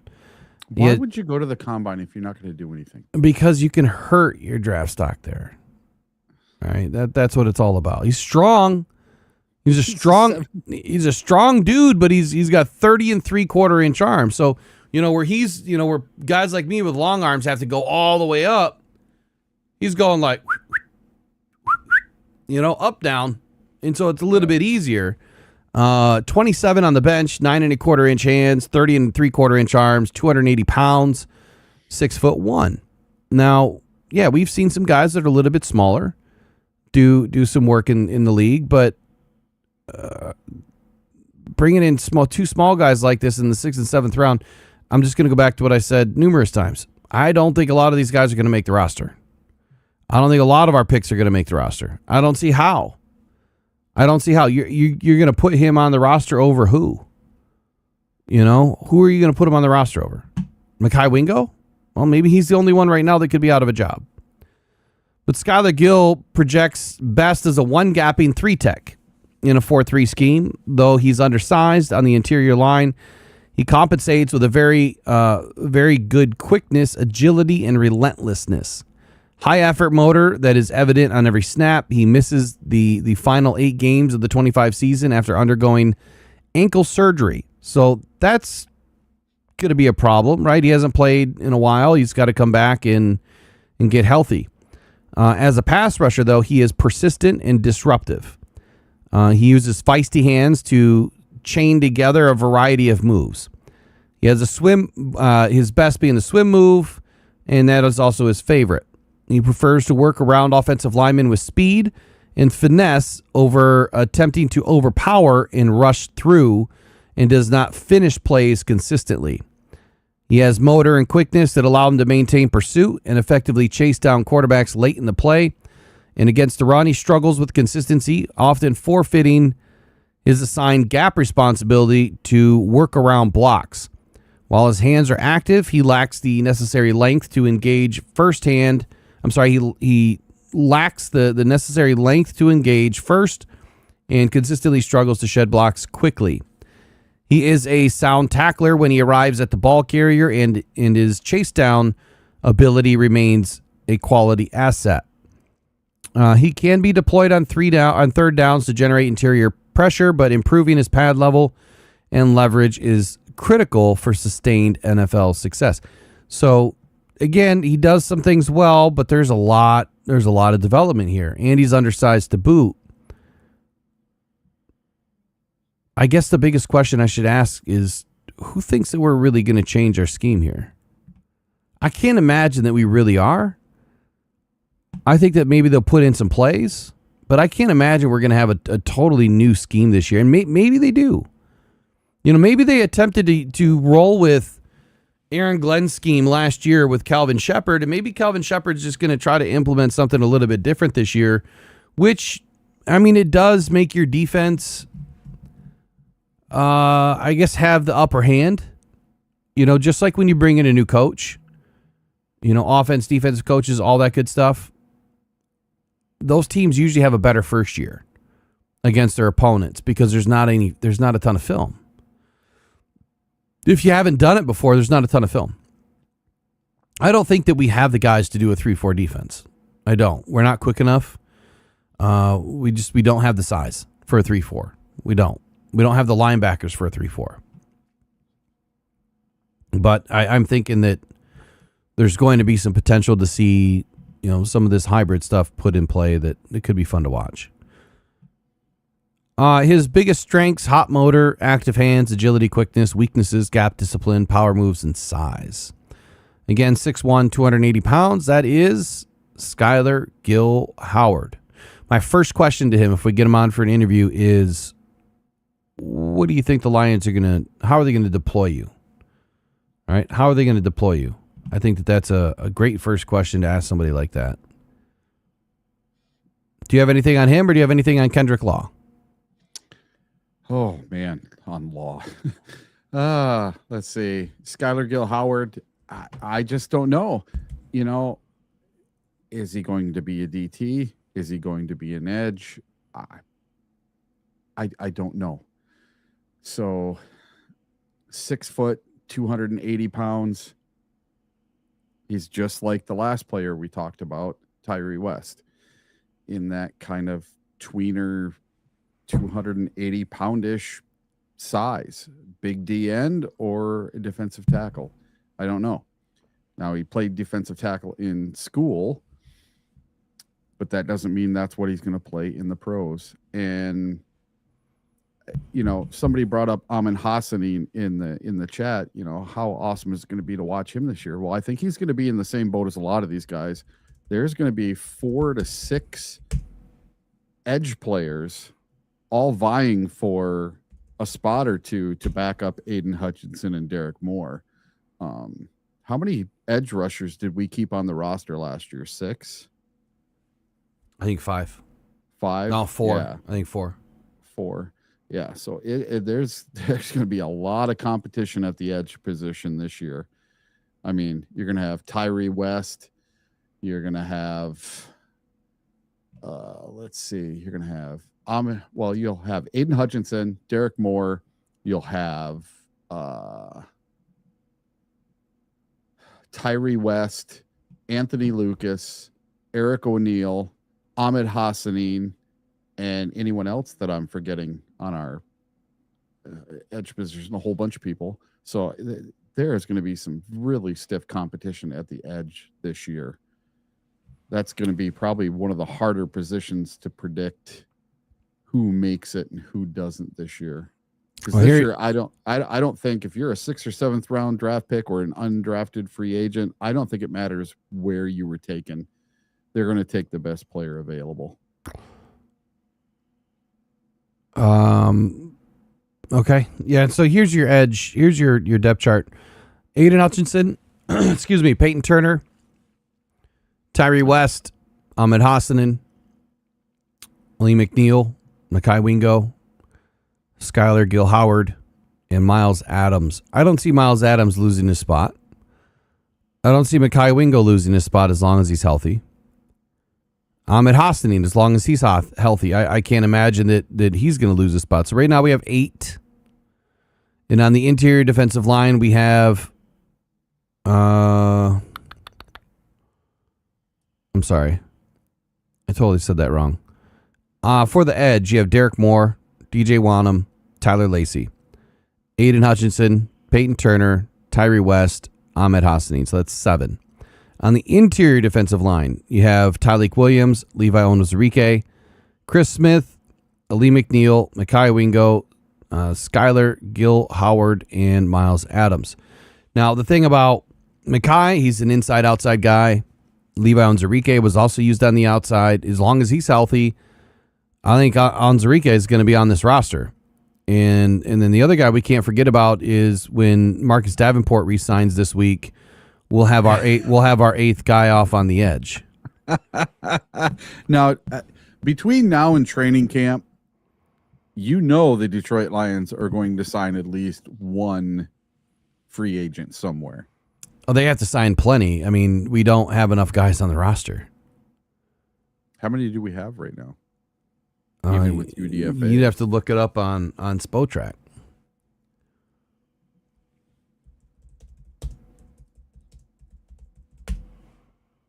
God, if I could spell. There we go. 71. Let me see if they've even added these guys in yet. Nope. Yeah. So 71 plus 9. Hold on there. It's probably small. Get you to 80.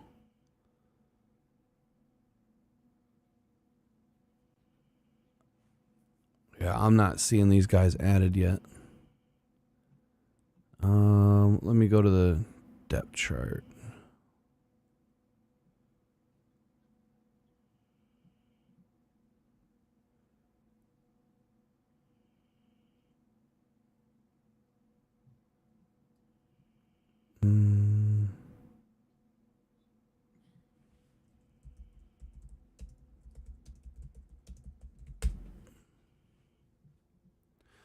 All they have is the cap table. They don't have the depth chart there.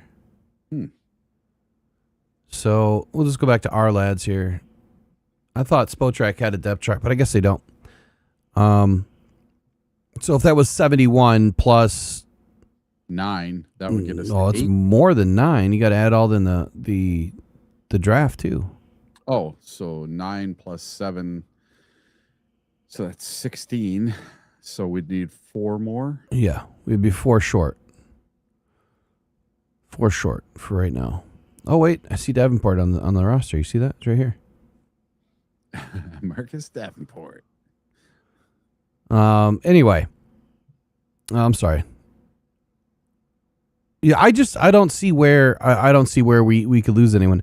Where I do see us making a couple of moves here. When you look at the linebacker spot, you have Malcolm Rodriguez, Jimmy Rolder, Jack Campbell, Damona Clark, Derrick Barnes, Trevor Nowaski. They have Derek Moore up here listed as a defensive end, which he should be. We only have 6 linebackers, so I would expect 3 more to be added. At least 2, but probably 3 more to be added. And then I still think that we're going to add a safety.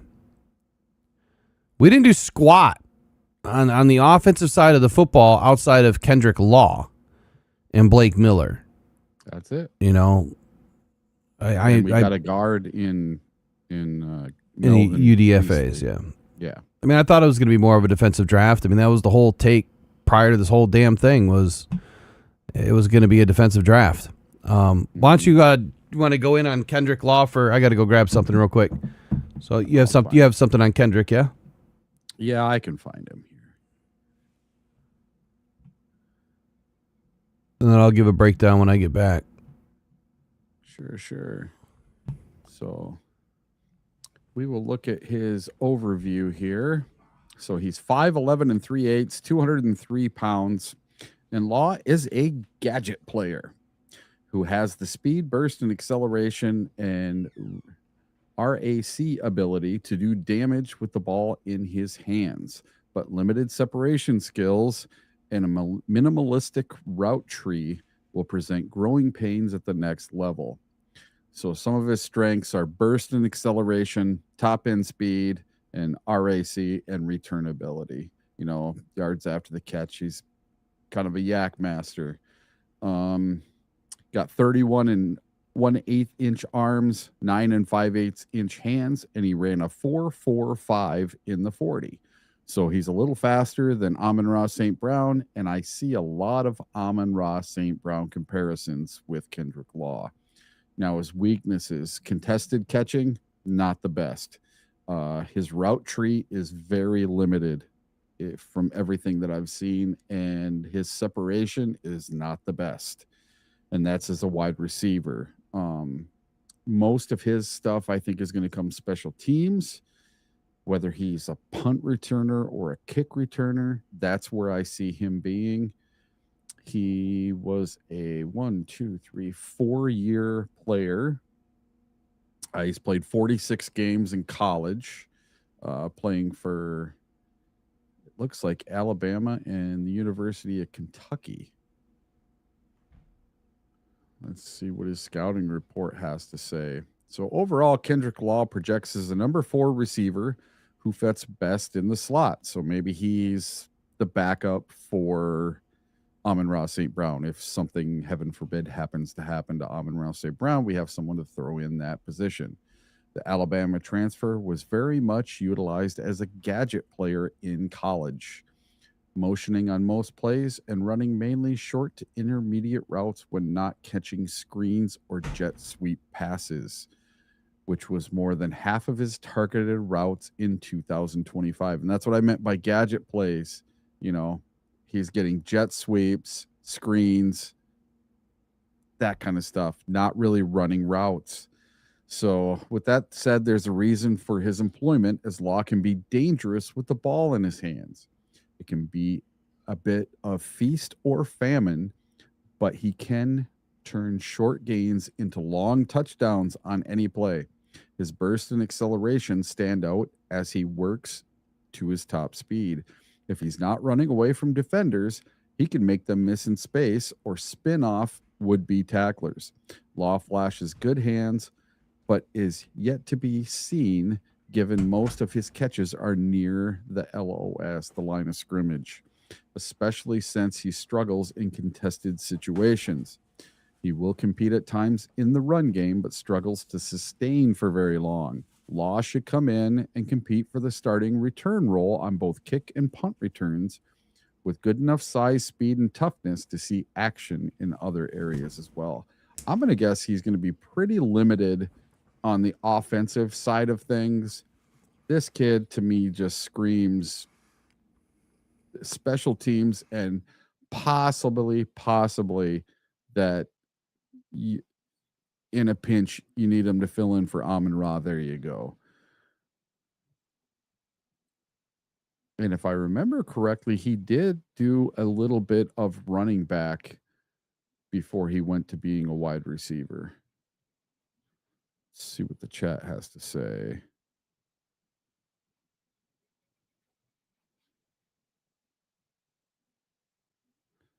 Yeah, I was pretty bummed about the whole tight end thing. What do you guys think about Kendrick Law, though? When the pick came in, I was very upset about it. I was very, very upset about it at the time that we traded up. Did not want to trade up for the pick at the time. Let's see. I'm going to try to find his overview here.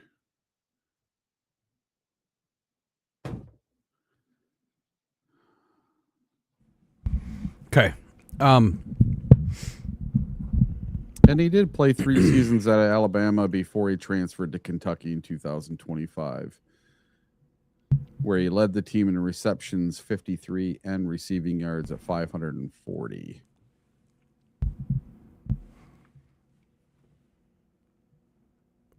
Here's what I got on Kendrick. Yeah. Obviously, we know the Lions traded up to get Kendrick Law. And it's probably because his value is not really limited. It's not really limited to just receiver snaps.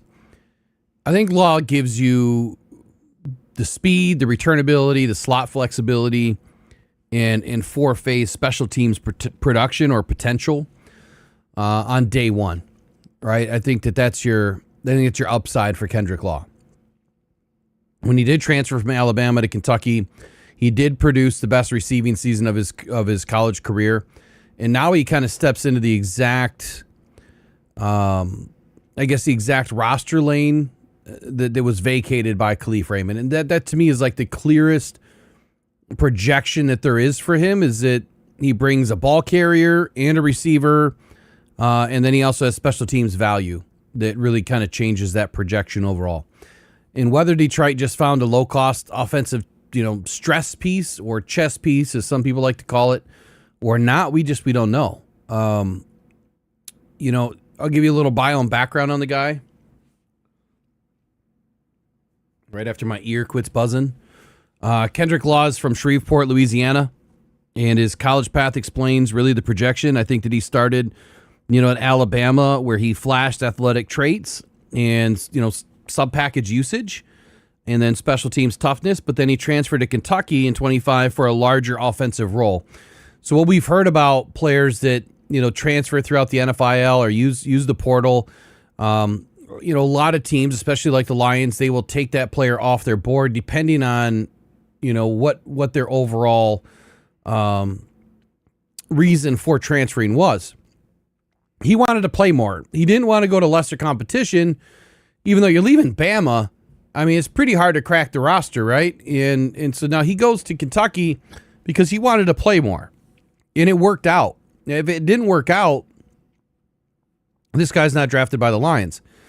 So that decision really mattered for him, and he ended up becoming the Wildcats' leading receiver and showed that the speed and the space profile that he utilized, Detroit can also use immediately. His career resume includes 46 games, 16 starts, 86 catches for 883 yards, and 4 touchdowns. It's not a lot of production. I mean, that's like one really good season for a top 15 draft pick was his 4 seasons. Now, he does have a 710 kick return yards that you can throw in there. Even though he's not really entering the league as a polished, 2 or 3 wide receiver, I think he's entering the Detroit Lions locker room as a offensive multi-tool and a special teams weapon. When I took a look at his 2025 season overall, I think that Kentucky really gave NFL teams, obviously the Lions, the cleanest version of what his future projection was going to be. He led the Wildcats, like I said, with 53 receptions, 540 receiving yards, which should note that, you take 540, you minus 840, you had 300 in, 3 seasons or whatever it was at Bama. He just wasn't playing enough. He wasn't cracking the roster as a starter, and so that's why he moved on, is he wanted to be a starter somewhere else. He averaged 10.2 yards per catch, it's a pretty good average. He also scored 3 touchdowns. He added rushing and return value. His production nearly doubled at Kentucky, or doubled the next closest receiver that Kentucky had, which is crazy. I don't understand why the yardage is so low for these guys, but it seems like colleges love to run the football more than anything. His strength is speed and space. He ran a 4.45, or he's projected to run in that 4.45 range. Use them in screens, motion, quick throws, slants, return opportunities. It's all there for him. If I look at his advanced metrics a little bit, I wrote down that he had 64.6 all-purpose yards per game. And that led Kentucky in receptions, receiving yards, and kick return average. So his all-purpose yards is good. It's not great, but it's good. Being able to have 3 different ways to affect the stat sheet. Best performance, verified full game log, didn't really excite me a whole lot. For a best performance, maybe Auburn game could have been his best performance, but I still have a lot of film to watch on the guy anyway. Look, I think he wins with short area juice. He's going to use his speed. I think his contact balance is pretty decent from a little bit that I watched yesterday. And his special teams utility is where this guy is going to start right away. The Lions scheme fit, I think that the Lions are going to use him in those condensed split formations. The quick game, when you're going up against a hyped up defense and you need to get the ball out quick, that's what you're going to use his type of of ability for in his toolbox for. You want to create those cheap touches, right? You want run pass conflict and create those cheap touches for him. I think that Kentucky used him in space, explicitly, and Alabama exposed him to that special team side. So he's got both high-level competition variables built into his game. The culture fit, I think, is there. Overall, my full take on the guy was this. Law is just a Brad Holmes style of a guy. This is a traits bet guy, where some of the other guys are not traits bet. He has real day one job opportunity from a return specialist, a returner and more of a specialist on the offense. The receiver projection needs work, but the speed, the build, the return value, and the special teams profile make the pick make more sense. That's all I had on Law for now, and I'll put out an article here in a little while. I found one cool thing about Kendrick Law. Okay. So 93.5% of his receiving yards last year came from yard after the catch. He had 505 yards after the catch on 53 receptions, which means he averaged almost 10 yards of yak on every single reception. No. Read that again. So on 53 receptions, he had 505 yards. So that's 9 point something of yak on every reception last year. That's pretty darn good. 9 yards of yak on every reception. Where are you getting this from? This was written by, let me see, Because he only had 540 yards total last year. Josh Helmer. Says he had 505 yards of yak. So that would mean that 35 yards of his 540 were air yards? Yep. That doesn't make any sense. Yeah, everything I read, that everything that was thrown at him was at the line of scrimmage or behind the line of scrimmage or jet sweeps. He did not do very many downfield passes. His average depth of target was very shallow. What was it?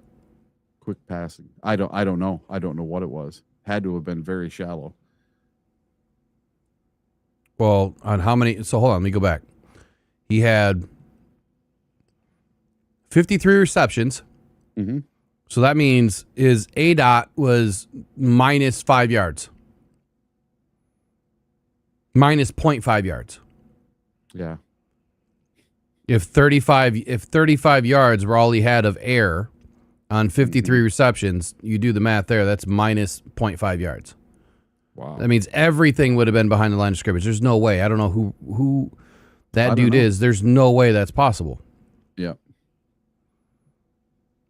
I'm trying to find it. I'm trying to get into his advanced stats here real quick. Like, that would be insane.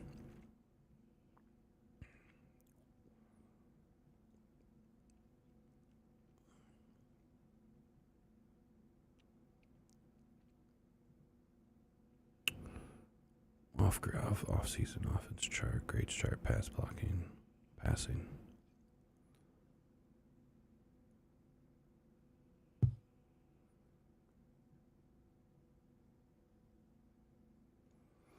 All right, here we go.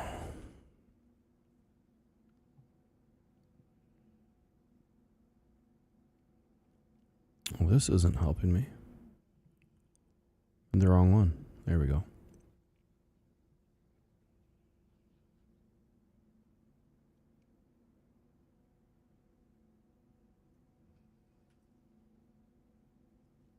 So 64 targets, 53 receptions, 540 yards, 10.2 per reception, 3 TDs.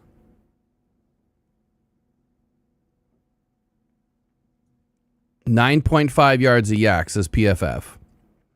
Yeah. Yeah.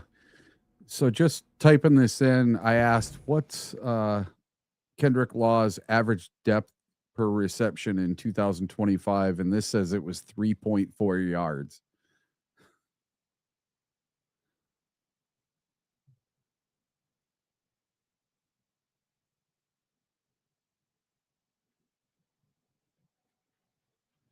And that his yak was 9.5. That's just crazy if they threw everything behind the line of scrimmage and at the line. This can't be right. I think PFF is way off here. Yeah. This can't be right.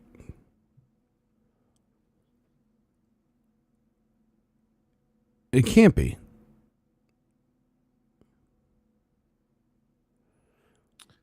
Yeah. He was a shallow route screen heavy receiver despite his 9.5 yards after the catch. I mean, so think about that for a moment. If the Lions just brought in a receiver, because this is what it would tell me on the surface. The Lions just brought in a receiver that has zero route tree. Yeah, that's what everybody's saying about him. Is that's what it would tell me. There'd be no route tree here. He doesn't run any routes. He takes one step to give you the ball. Yeah. You know, or you run yard and you cut over and you run a slant and you don't go deeper than 3 yards. It doesn't make any sense to me. Nope. At all. But that was his biggest knock, and everything I saw is that he had a very limited route tree. Oh, I haven't seen that yet. You have to send me the stuff when you see it. That was on SIS, because I read all his SIS stuff out. Well, limited and none is different to me. Yeah. Limited and none. All right, so here's this average depth of target last year. 3.4 yards. Yep, that's what I found. In his first game, it was 50.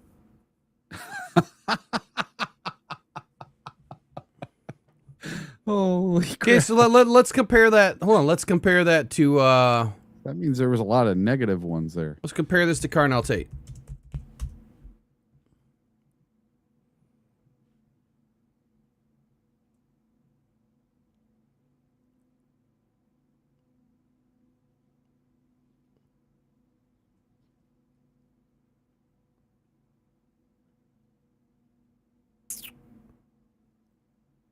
His A dot was 14.6.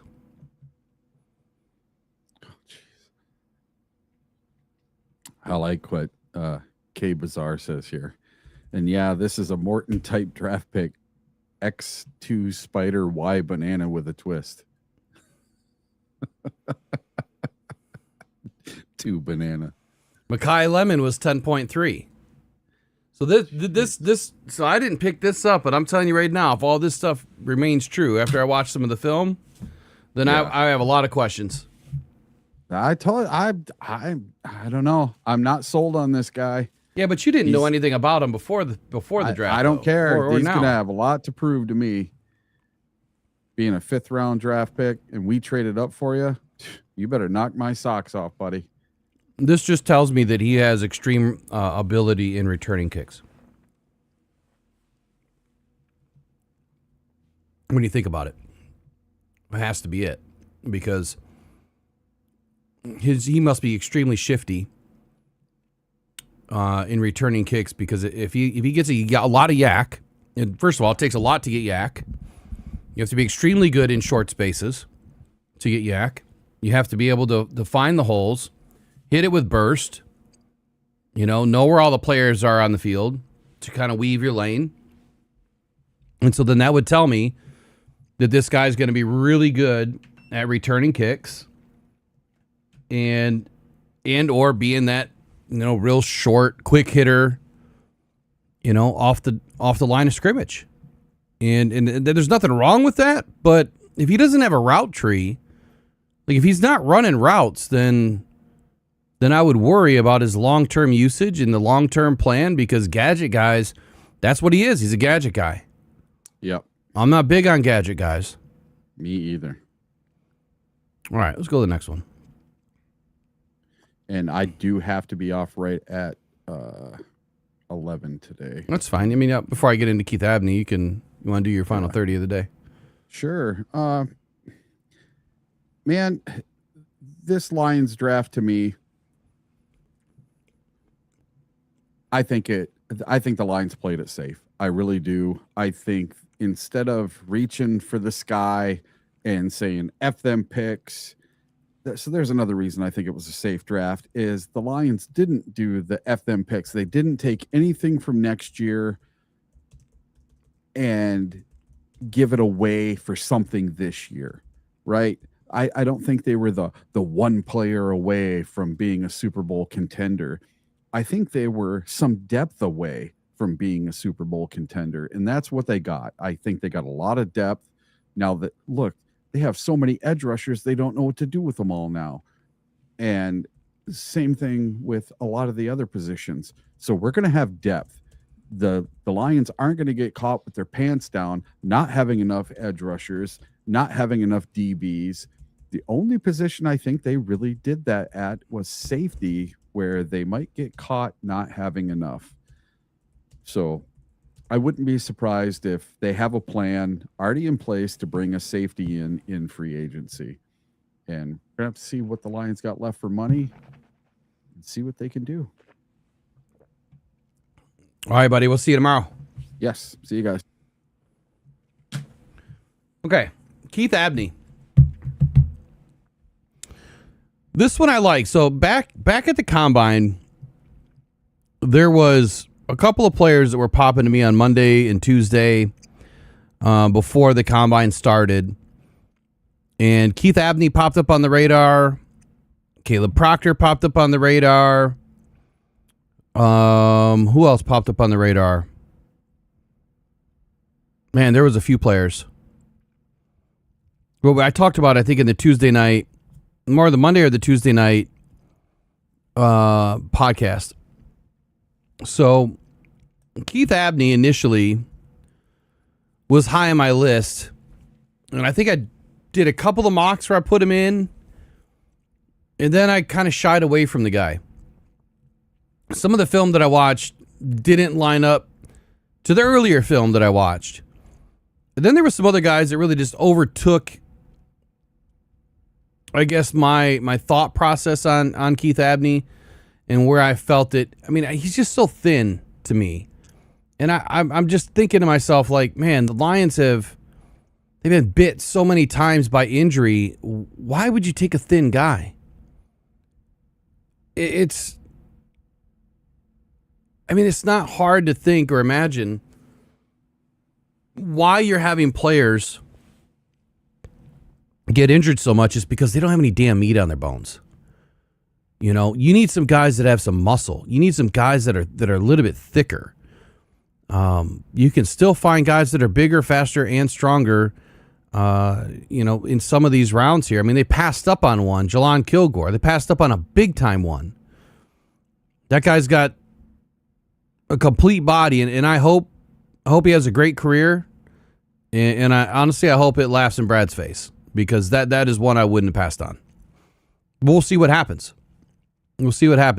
Couldn't have been any worse or better than Keith Abney. Now, I will say that Keith Abney's ball production and his disruption, yeah, it's good. It's good to watch. It's fun to watch. But at the next level, you're now going up against big body X receivers and or even big time slot guys. And I just don't want to see another Ennis Rakestraw that's just going to get hurt all the time. And honestly, I think Ennis Rakestraw is bigger than he is. Like body-wise, I think he's a little bit thicker. So, and that's not saying much. All right, Ennis Rakestraw is not a big guy.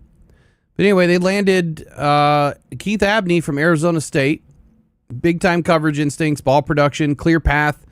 I think is to compete for a nickel right away. Keep looking at the wrong camera. But Detroit Lions, when they snagged him up in the 5th round, I think it was because the board finally matched the identity, maybe. If Brad really values, ball production and competitive corners with ball skills and tackling ability, and even then reliability in the tackling game. But we're talking college versus pros, and you're going to have a big difference, and Brad knows that. But he has real short area suddenness. I will say that. He can compete on the inside. He did start every game for Arizona State. He produced 5 interceptions, 21 passes defensed over his final 2 seasons. And now he enters the Lions cornerback room where nickel competition matters.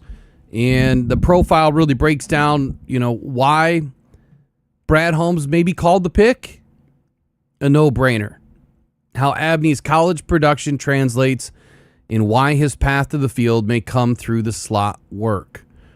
Keith Abney, the bio on him in the background, he's from Texas, where he played at Waukesha High School or something like that, before building his college career at ASU. His background matters because the Lions are buying a player who has already lived through high-volume defensive responsibility, and Arizona State trusted him as a starting corner, and Abney responded with production and durability and ball disruption. He also appeared on the 2025 Fall Academic All-Big 12 list as a sports business major, giving Detroit another culture marker beyond what's on the film. Now, the profile is not just a corner who ran well, which he did. He's confident. He's an experienced defensive back with enough football intelligence to compete early. And those are all great things that I noticed early about him, too. It's just the frame I was not impressed with, man. It was just, I want bigger guys. Abney's 2025 season confirmed a couple of things, but he was ASU's most dependable defensive backs. He started all 14 games. He tied for the team lead with 3 interceptions. He led the Sun Devils with 9 PBUs and finished with 52 tackles. The coverage profile showed disruption, not just volume. ASU credited him with 11 forced incompletions, and after allowing 2 touchdowns in the first 4 games, he was credited with just 2 allowed over the final 10. So let me say that again. He allowed 2 touchdowns in the first 4 games, and then over the final 10, he had 2 more. So he woke up a little bit, right? His strength is really being instinctive in coverage, and that's something that, I brought up when Jeff Dean was with us. We were talking about corners and safeties and linebackers and all that stuff, right? And I brought up that word, man, anticipatory. And that was my number one question. Like, who has the anticipation, the instincts, that's what anticipation is, to be able to do their job. And so this is a guy that has the anticipation, and he lives through his instincts. The concern, though, is size. And then also his penalty discipline. He's handsy, he's grabby, and he gets flags. It's another big problem for me that turned me off. This is boom or bust, man. It's boom or bust for this guy. Advanced metrics, though, they do shine. He carried a 90.4 tackling efficiency during the season, one of the top marks among the FBS defenders and corners out of all of them. His best performance, I don't really have one yet. I'll let you know in a couple of days when I get through last year's film. He does win with, here's the scouting report. Abney does win with instincts, trigger speed, and ball production. He reads route combinations well. He closes quickly from the zone, and he plays the catch point with confidence. Click and closes there. His best NFL path is likely the nickel corner slot because he has short area quickness, tackling profile, and toughness to handle the two-way goes. Detroit did draft him because Holmes believed the value was too strong to pass up, especially after having Abney ranked higher on his actual draft slot. I did not. The concern is the size against the bigger boundary receivers. Abney can compete outside, but his best pro projection may come inside. How does he fit the scheme? Abney fits Detroit because the Lions need corners who can tackle, who can trigger, and play with nickel toughness. Arizona State used him as a starting corner with real ball responsibility, and his best traits translate to Detroit's sub-package structure. Play with vision, drive on throws, tackle in space, and compete through contact. The culture fit comes from the energy and the competitiveness. Abney self-described himself as a team guy who brings confidence and energy every day, and Holmes highlighted the same instinctive traits: find the football, trigger, tackle, and stay sticky. That is the Lions' corner profile. Detroit is just not looking for height and speed, unfortunately. It wants defensive backs who play fast, communicate, and hit. Abney does check all those boxes. My take on the guy, I've kind of already given it to you, sprinkled throughout this whole thing, is that he's the kind of a fifth rounder who can outplay his draft slot because the role is pretty clear. He does not need to become a shutdown outside corner. If he becomes a reliable nickel guy, special teams contributor, and matchup defender who can tackle and take the ball away, then I think we found some real value. However, I'll say it again, the size is a concern. The instincts and the competitive profile are why the pick works. But the size is the concern. Here's what a few had to say. Brad Holmes on Abney's value said, quote, "We had him ranked a couple rounds higher than where he was." And then Holmes on his skill set, he said, quote, "He could find the ball, he could trigger, he can tackle." And then Holmes also said, quote, "You really want to see the instincts and really the toughness." And then lastly, Abney on what Detroit is getting, quote, they're going to get a smart, confident player. So overall, I mean, the pick for me is 50-50. I like what he does on the field. I like a lot of his attributes, and a lot of his profiles just built on speed and toughness. But then there's that whole size thing, and I think size does matter. It really does.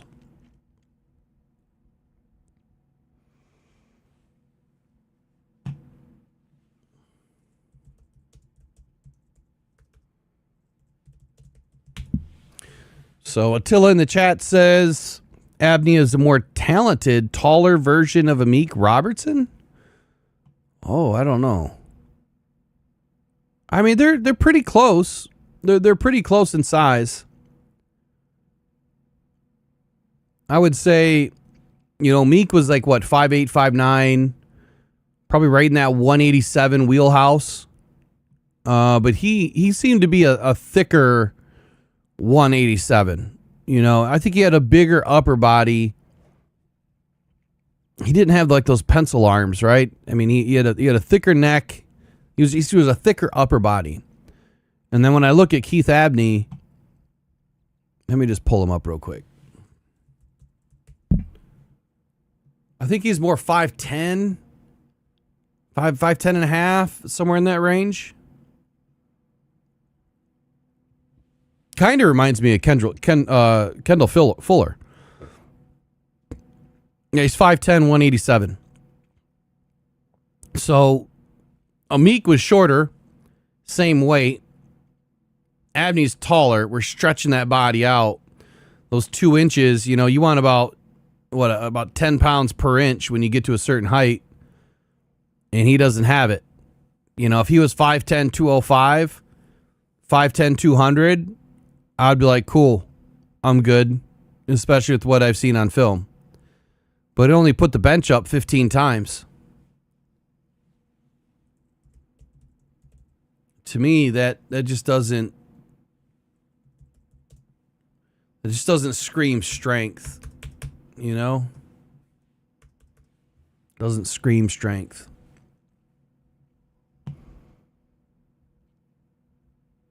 Going through some of his stats right now, see if there's something I can pull out of here.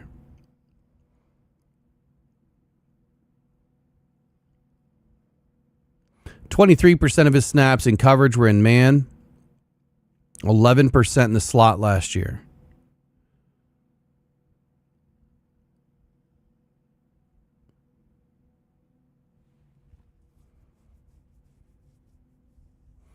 He only had 4 broken or missed tackles all last season, which is good enough for 8%. The year before that, he had a little bit more.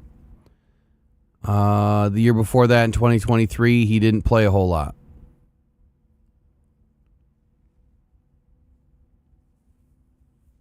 It's an interesting move. I hope it works out. Maybe he can bulk up a little bit and still maintain.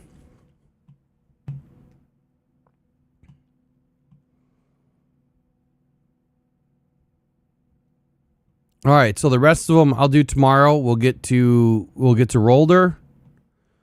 We'll get to Derrick Moore. I can give you the quick and the dirty on both of them right now for me. Rolder, as far as the scheme fit, I think he fits Detroit because the Lions value linebackers who process quickly, tackle cleanly, and play with special teams urgency. Michigan asked him to play inside, fit the run, communicate, and clean up behind a physical front and translate. I think that really translates to Detroit's linebacker room, if you will, where mental speed and contact toughness are probably the most important things. Just as raw testing is important, I feel like that's where Rolder's best attributes is the clean processing and the clean tackling. The culture fit, I believe, is direct here, though, with Rolder. I think that he plays with that temperament that Holmes and Campbell keep chasing. Urgent, tough, assignment sound, and willing to do the unglamorous work. He can compete on coverage units immediately while learning behind Detroit's veterans, and his college play style fits what the Lions are looking for defensively, because he does not need plays designed for him to create value. And I think that he finds the ball. He finds the ball and he gets it down. His ball production at times last year was just excellent. Scouting report, guy is winning with instincts, man. Tackling consistency and controlled violence. He sees run action quickly, fits downhill. He brings enough contact strength to finish through the traffic. He is not just a chase linebacker, but he can kind of sort through the bodies, trigger into the gaps in close space without making the play bigger than it has to be. And that's probably why Detroit drafted him, right? He does what he has to do and nothing more. The concern for me is the coverage ceiling here. The limited high-end starting experience. Rolder has to prove that he can carry the NFL spacing, match the backs and the tight ends, and stay clean when offensive linemen climb up to that second level. The role is kind of clear for me. Linebacker depth immediately with special teams value first. I think the defensive rotation has upside where he can definitely get in on the rotation. And if the processing holds up, I think that he can be more than just a core special teams player. But right now, I see Rolder as a special teams player that is going to be developing over the next season or two with an opportunity to get a chance to start should Malcolm Rodriguez, have a let-off. I think Malcolm's our starter right now until we do something different. And on Derrick Moore,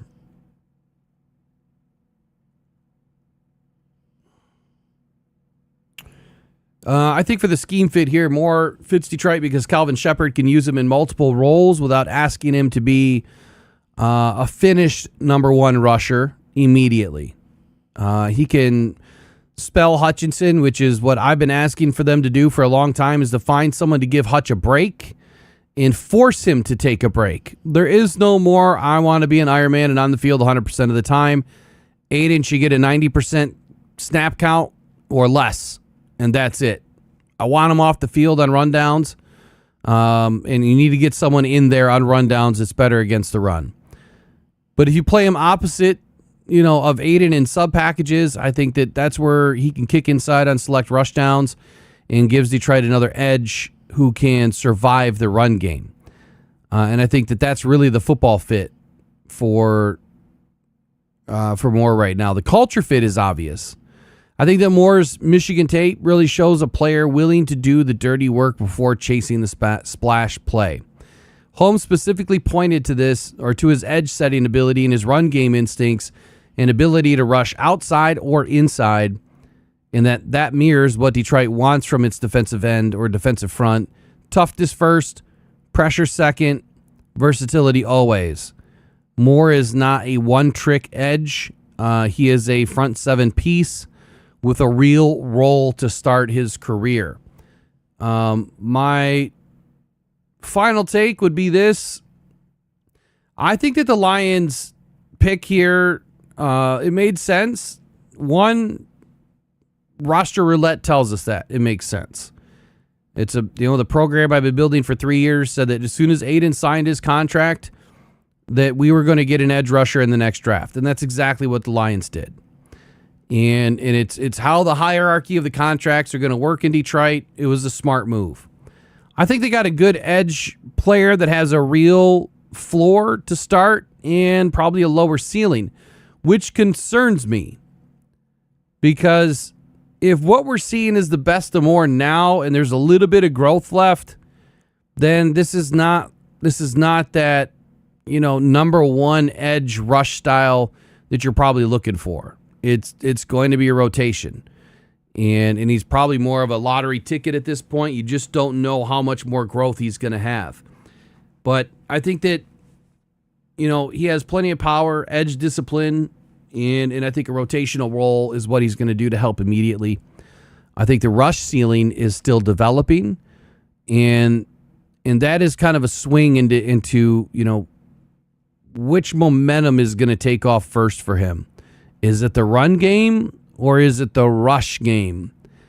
And I'm hoping that the run defense stays consistent for him. I think that if he adds more counters to his profile, he'll get better in the rush game.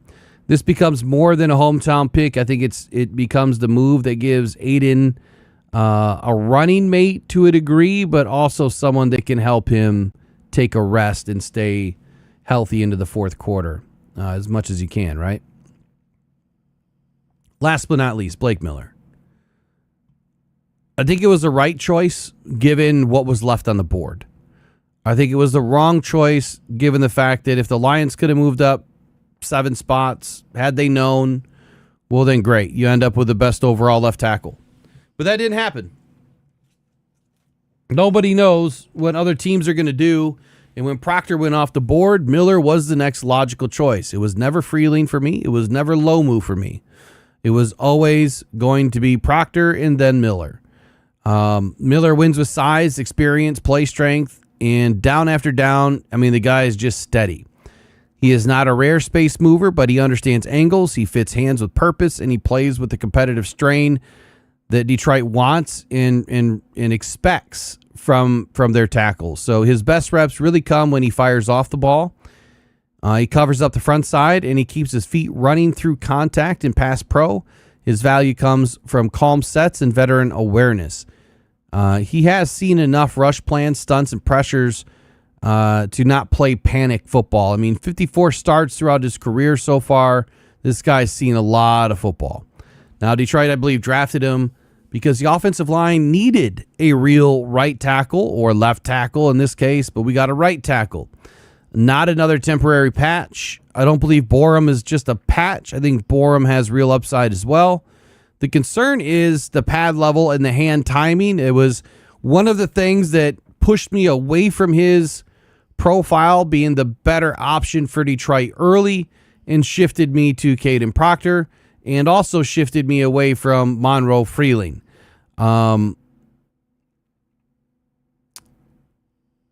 His concern, like I said, the pad level and the hand timing. If Miller plays high, NFL rushers are going to get into his chest. And then they're going to force him to kind of reset late, and then he's going to lose his balance, and then he's going to be in golf's lap.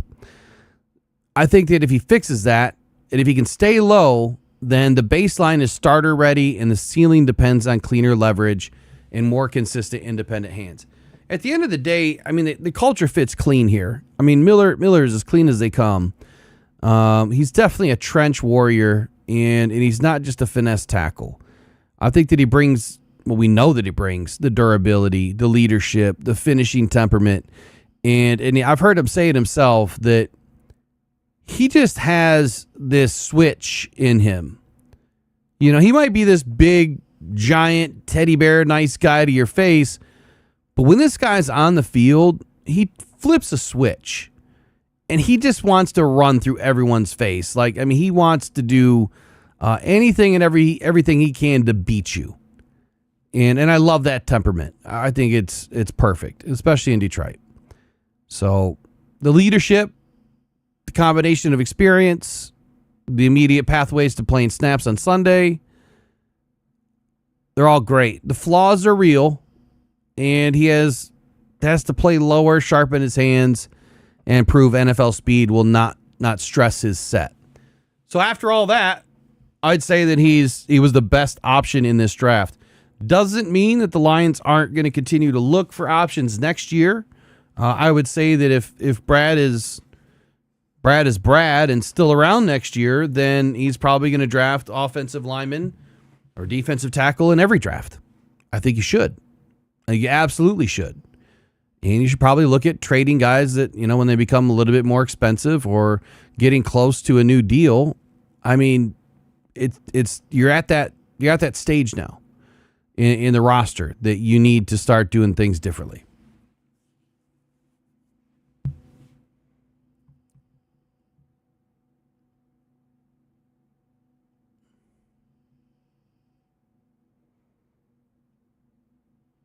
Can I look at Xavier Thomas?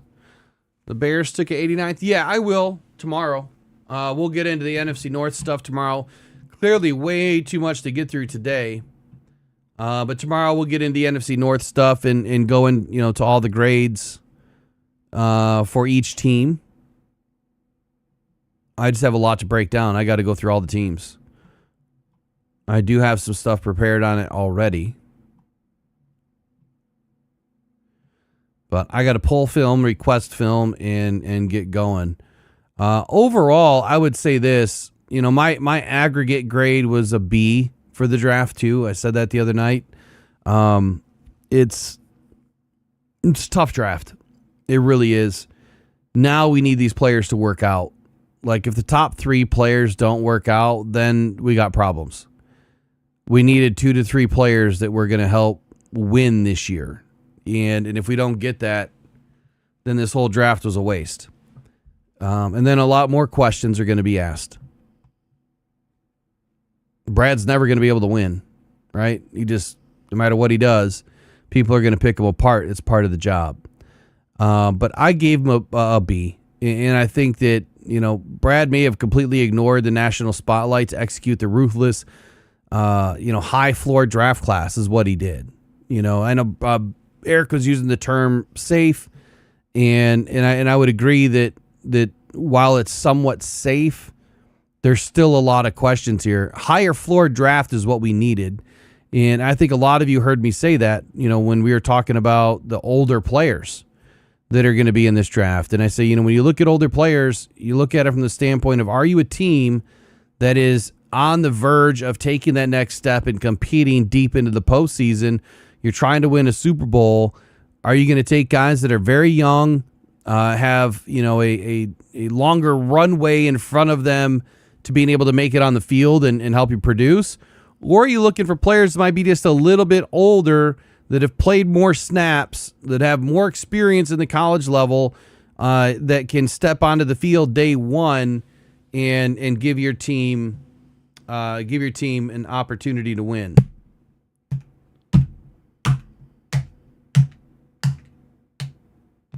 A little spider in here.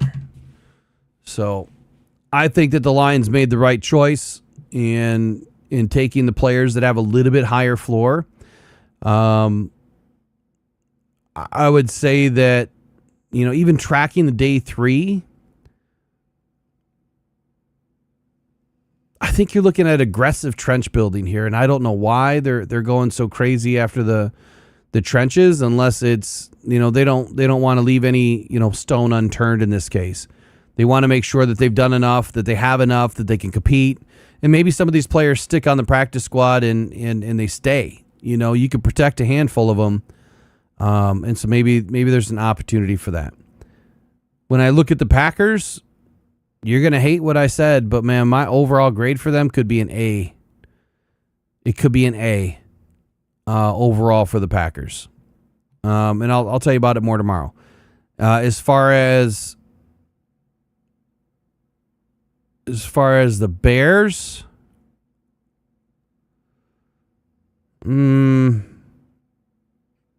they might be an A- or a B+. And then when I look at the Vikings, man, I don't know what the hell they did. I see boom or bust written all over it. And I know a lot of other people do too. Caleb Banks, you took that dude in the first round. What were you thinking? I mean, well, okay. Not so much that you took him in the first round. It's that you took him where you took him in the first round. Had they just tried to trade back 5, 6, 7, 8, 10 spots, whatever it was, they probably still would have got him. Maybe no one wanted to trade up. I don't know. But he is going to be the most intriguing defensive tackle, I think, in this draft class. There's been comparisons to Chris Jones. I see it. I absolutely see it. And if he gets his together, then this is going to be a real problem. A real problem for the Lions. I'm pretty disappointed that we didn't get a defensive tackle early in this draft class. Pretty disappointed. We'll see where it goes. Back tomorrow. You guys have a good rest of your day. We'll keep building. We'll keep building and get all these profiles out this week. I got a lot more writing to do, and I know I got a lot of videos to do that I owe you guys, so I'm going to get working on it here later on today. To answer the last question of the day, Tyrone Tyrod, how do I feel about Tyleik Williams? Well, since he played at about a top 15 level last year and the best overall rookie defensive tackle, I feel great. I feel great about him. I don't know what's not to feel good about him. He's going to be a stud this year. 1,000%. 1,000%.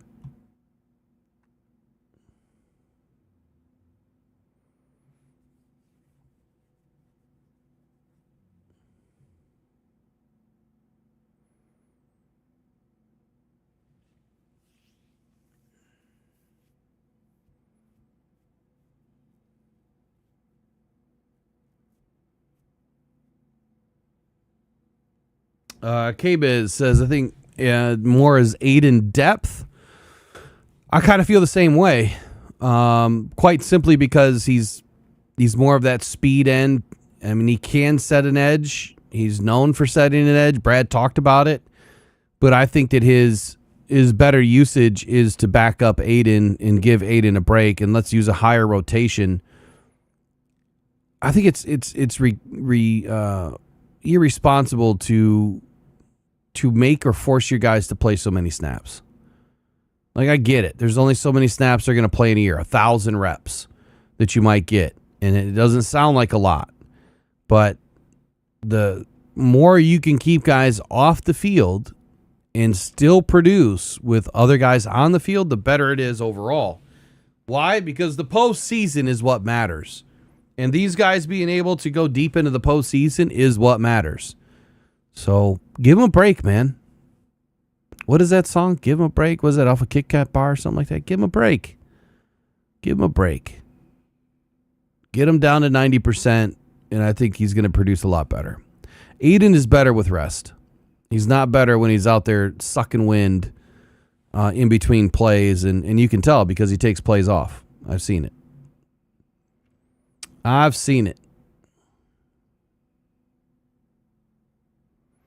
Attila, I don't know if you ever answered me, like, where'd you get your tape on Abney?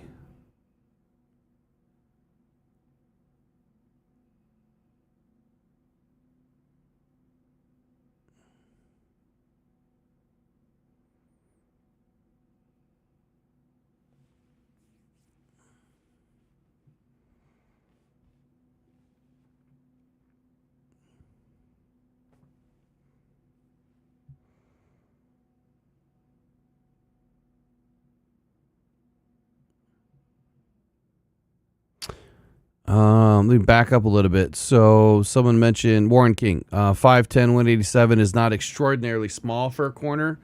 Well, it is when you combine everything together. 187 is, I mean, that's tweener size. You know, I mean, you look at the X receivers in this class. I mean, who are the best? Who are the best corners in the league? Who are the best corners? Let's name one. Gonzalez, Devon Witherspoon.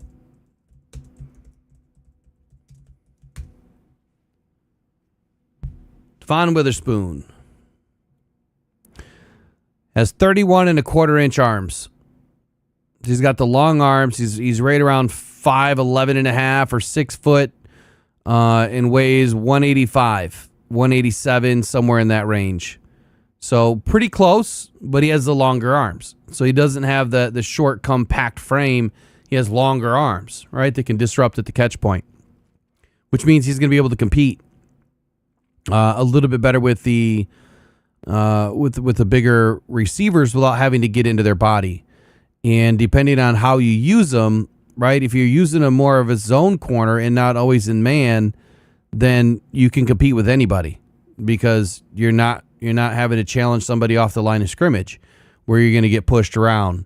So you can be a little bit smaller and play zone, or you can be a little bit bigger to play man. And the Lions play a ton of man. And so that's where I have the heartburn, is that if we're going to continue to play man as much as we are or have, then I want bigger corners. Bigger corners have always done well. Christian Gonzalez, 6 foot 1.5, 205 pounds with 32-inch arms and 9.5-inch hands. That is a perfect profile for a corner, in my opinion, in a man style of a defense. That's who I want. I want Christian Gonzalez profile. It's exactly who I want. What about Sauce Gardner?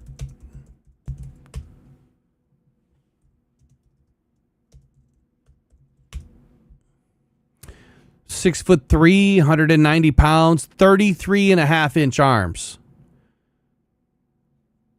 It's all about the arms for me, man.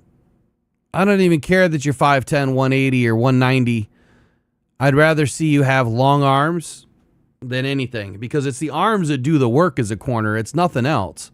Your body's not supposed to touch them. So to a degree, it doesn't matter how big you are. You need to be quick. You need to stay in phase. You need to be smart. You need to have arms in reaction time, in reaction speed, right? That's what it's all about.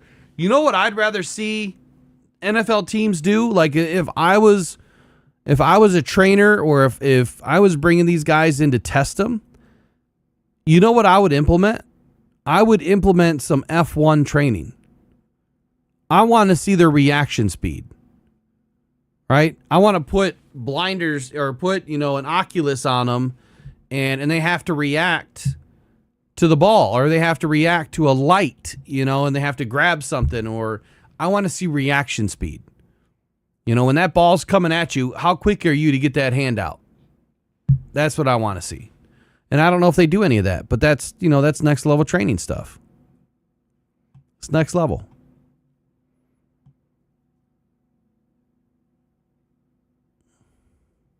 Pat Surtain. All right, let's look that one up.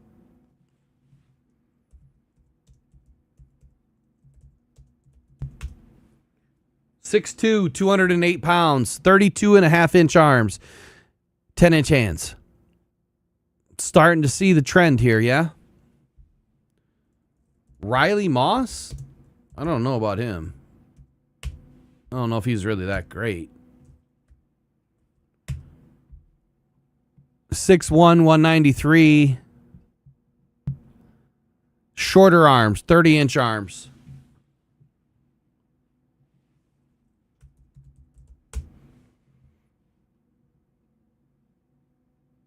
I think Riley Moss gets covered up quite a bit with the linebacker play.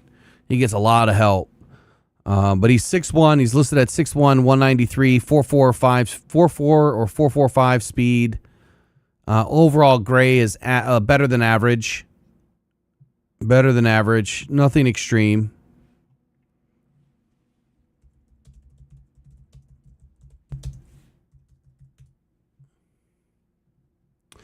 If I were to rank the top 10 corners from last year, you're probably looking at Patrick Surtain, Trent McDuffie, Quinnen Mitchell, Sauce Gardner.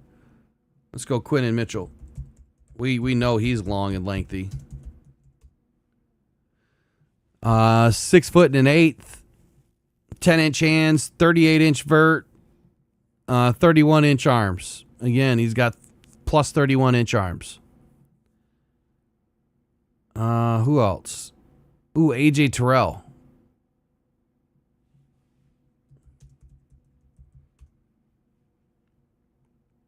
.6'1", 200, 31.25-inch arms, 9-inch hands. Fits the mold. How about Derrick Stingley?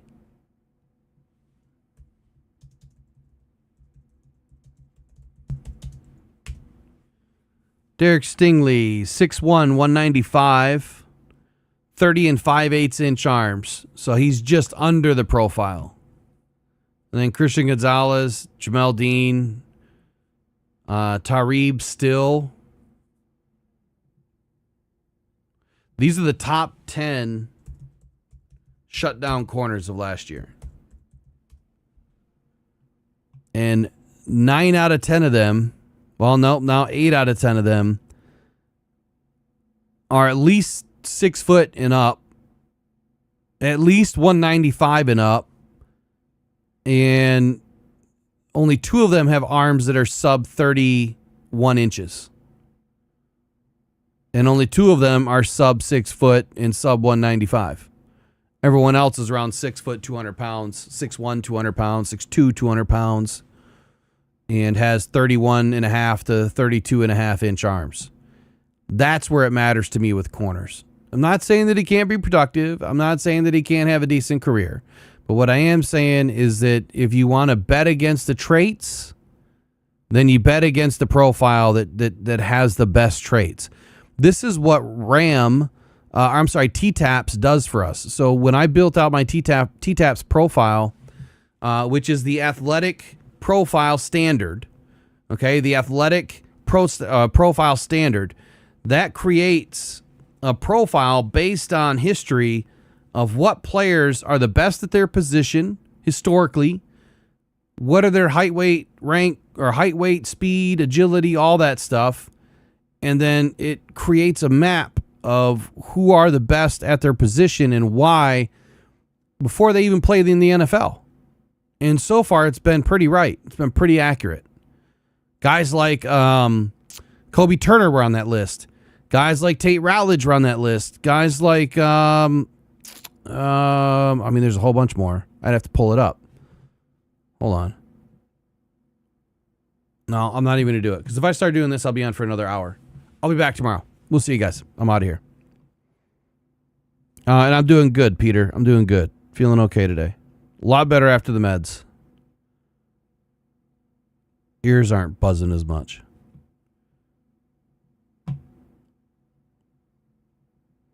All right, adios.